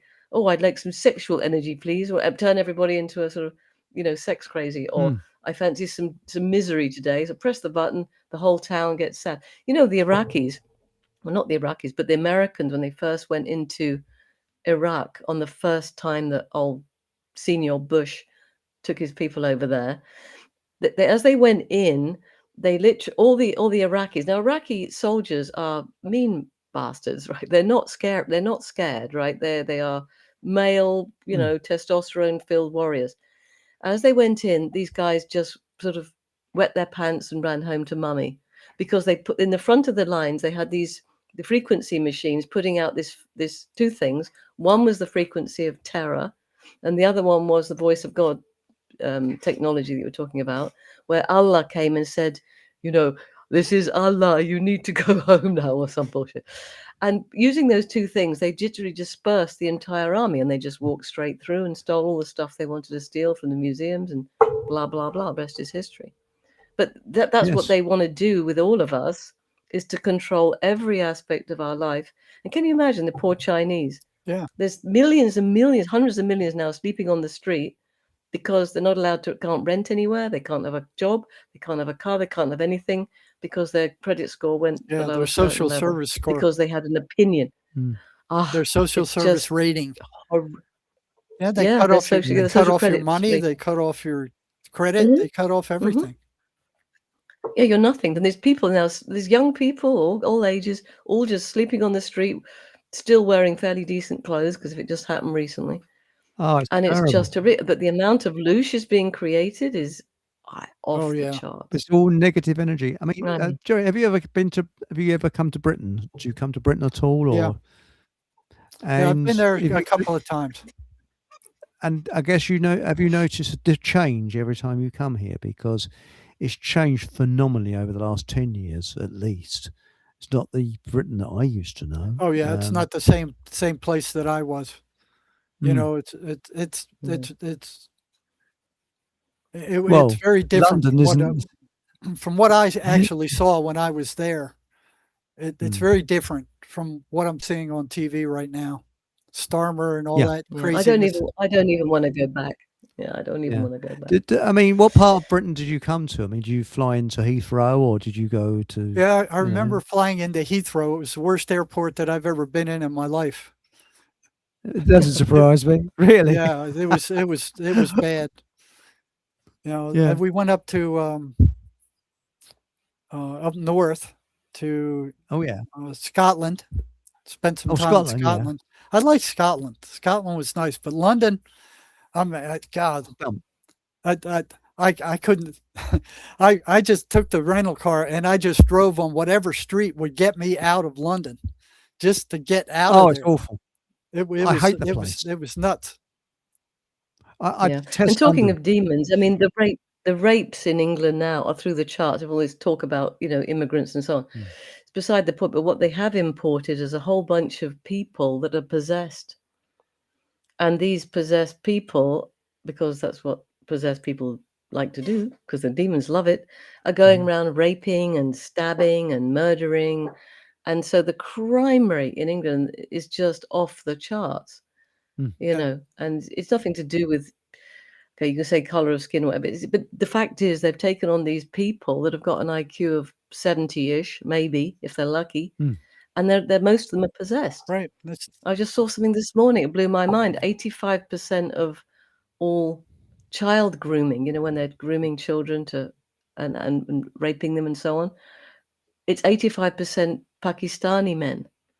Now, if you did a study and went back to Pakistan and where these people come from, a particular area of Pakistan, you probably find that they're all, there's some sort of satanic, demonic thing going on there. Yeah, we're Well, running into the And they're same bringing thing them all here. into Britain. Yeah. They're Yeah. committing all kinds Yeah. of crimes here. They're stabbing people. They're Yeah. raping Or- people, yeah. and Mhm. Trump is throwing them out. He's mass exporting them, and the Democrats are fighting him tooth and nail to keep them in there in these know. sanctuary cities. Yeah. Well, they want their demon friends to be all Yeah, comfortable. and they that's want right. their demon friends to Well- vote for them. They don't Yeah, care about the that's country right. as long as they You've have got the a good power. point. Mm. But I actually think that, I mean, all right, there's friends of mine that we disagree with each other. That's life. But I actually do think the communist mentality, I think it is mental illness. I really do, because it makes no sense at all. And they think like children. When you look at what we've got actually in power now with Keir Starmer, he thinks like a child. And this is why he's a everything's nightmare. falling to bits. Everything's been legislated. The man is, Well, he's possessed by something. he's still I the don't know what. child. What's his name? The most famous the pedophile in Britain. What's his name that we used to have when we were Oh, young? Jimmy Savile. Jimmy Savile. Eric. Jimmy Savile. Jimmy Yeah, Savile? he was one of Jimmy Yeah. Savile's boys. He was one of he was one of Jimmy Savile's boys. So he would have been raped Yeah. by that disgusting piece of garbage. And so I'd say mentally he's still stuck at whatever he was, 6 or 7 years old at the time. He's still stuck at that mental age, but he is one of these ones where he was brought into that world, and rather than becoming the victim in the sense that he's then a total mess and becomes a drug addict and blah blah blah, he then integrated these demonic forces, and so he would have been chosen at that point to be groomed himself, not just to be a sex whatever, but to actually be the Prime Minister of Britain. I can't It's- believe it's- he's still in there. he's- I look at him. I can't why? believe he's still there. All the bad I stuff know. that he's been convicted of, and he's like a leech that you just can't get off. I mean, he just I know he's just he's so creepy. Oh, I know he the way is. he He's speaks. very But the creepy. thing is, It's very creepy. I just hope that the English men. Have you seen? I don't know. You might not have seen this, Jerry, but there's all these cameras up in London because they want all these 50-minute city Yeah. areas where there's cameras, and if you pass them, you have to pay these massive, great fines, and it's just bullshit. Anyway, but these people, what they call them, the Blade Runners, and it's the British Runners, yeah. working class men of between sort of 18 and 30 that go out with chainsaws, and they constantly cutting them Good. down, right? And there's videos, and I love it. Every time I see a Blade Runner video, I'm like, yes! And they go, oi, look at that! We've got another one today, and they talk like that because they're nice working class great. lads, and they've all Well, got plumbers. See, and that's what needs to I- I- happen. That's People right. need to rise up But against let me it. I finish. agree. That's what needs to happen. I agree. Eric, let me just finish. So that mentality, if they could just up the ante a bit and take the chainsaws and just cut the heads off, I'll get a bit graphic, but they need to stop these people. That mentality needs to pick up the pitchforks and go, enough is enough. And Yes. take these fuckers and have civil courts with just people and prosecute them and hang them for treason and murder and rape and all the other things that these horrid people do, and just clean it up. Because if we don't, they will never stop. It's not like being nice to them. Oh, could you be? Oh, we'll go on a march, and we'll say, would you? Oh, your lordships, will you be nice to us? To a demon? No, no. Right. You've got to really take action, Yeah. And so Oh, I don't know if that will happen Well, because the testosterone level. well, if you guys raise enough cane, it will. Over here, Obama just got hope so. referred to the Department of Justice for prosecution yesterday. Tulsi Gabbard turned all her information over, showing that he was a treasonous, lying SOB. So really? he's Well, yes. the trouble is, Before she left, yeah, he the trouble turned all is, that information over to the Department of Justice and said, prosecute this guy. yeah, but who is the Department of Justice? Well, they just That's put the a new trouble with person in there who Trump is saying start prosecuting, because under Tulsi, or under the what's her name, the one who was there before, there were no prosecutions the whole time she was there, and the ones that they did try, Comey, he got off, and Letitia Yeah. James got off on a technicality. They both got off. Yeah, I don't have much faith in the justice system. I think it's been taken over. We'll see. I don't know. Well, people Well, here let's are keep fed our up fingers with it. crossed. But Alice Gore just says 1% prosecution rate for rape. Yeah. 1% prosecution rate. Oh yeah. This ULEZ that we got here, they have these zones around cities which go to the outer layers. Now I've got a 1989 Toyota, which is not ULEZ compatible. So if I drive anywhere in these zones, I've got to pay about $20 for a day for that. And that $20 just goes where? I don't know. It just, it to me, it's just, and they tried it in Birmingham and people just didn't pay it. But in London, it's a bit different because there's about 6 million people in London. But I'm glad what you're saying. Well, These Blade Runners are, they've got these angle grinders and they're just cutting Good. these signs down. Good. And yeah. That's what it's going to take. What we should do. Yeah, it has. But anyway, Eric, I've Yeah. got to go actually because I've got a husband to feed. well, actually, You're looking at me. it's just coming to the end. Jerry, thank Is you it? Okay. so much for coming on this show. Please come on again. It was too long since you've been here before. It's been about a couple of years since you've been on before. I thought, crumbs, I haven't had Jerry on for a long time. It's great talking to you. Yeah, You always have a it's great show. always good talking to you. Thanks, Jerry, for coming on, and thanks, Helen, also for coming on. And Yeah, well, it was great to meet Jerry as well. Really great. Yeah, it's And great it's meeting been a you too. it's been a fantastic show. And tomorrow night, I'm on the same time with Survival Steve, and we've had a poll to vote on what subject you want Survival Steve to talk about, because Survival Steve is ex-SAS. That's the Special Air Services, similar to the American SEALs, I think. So it's very interesting person. But he's anti-government, and he didn't. He got out the army because they wanted to put something nasty, shall we say, medical intervention.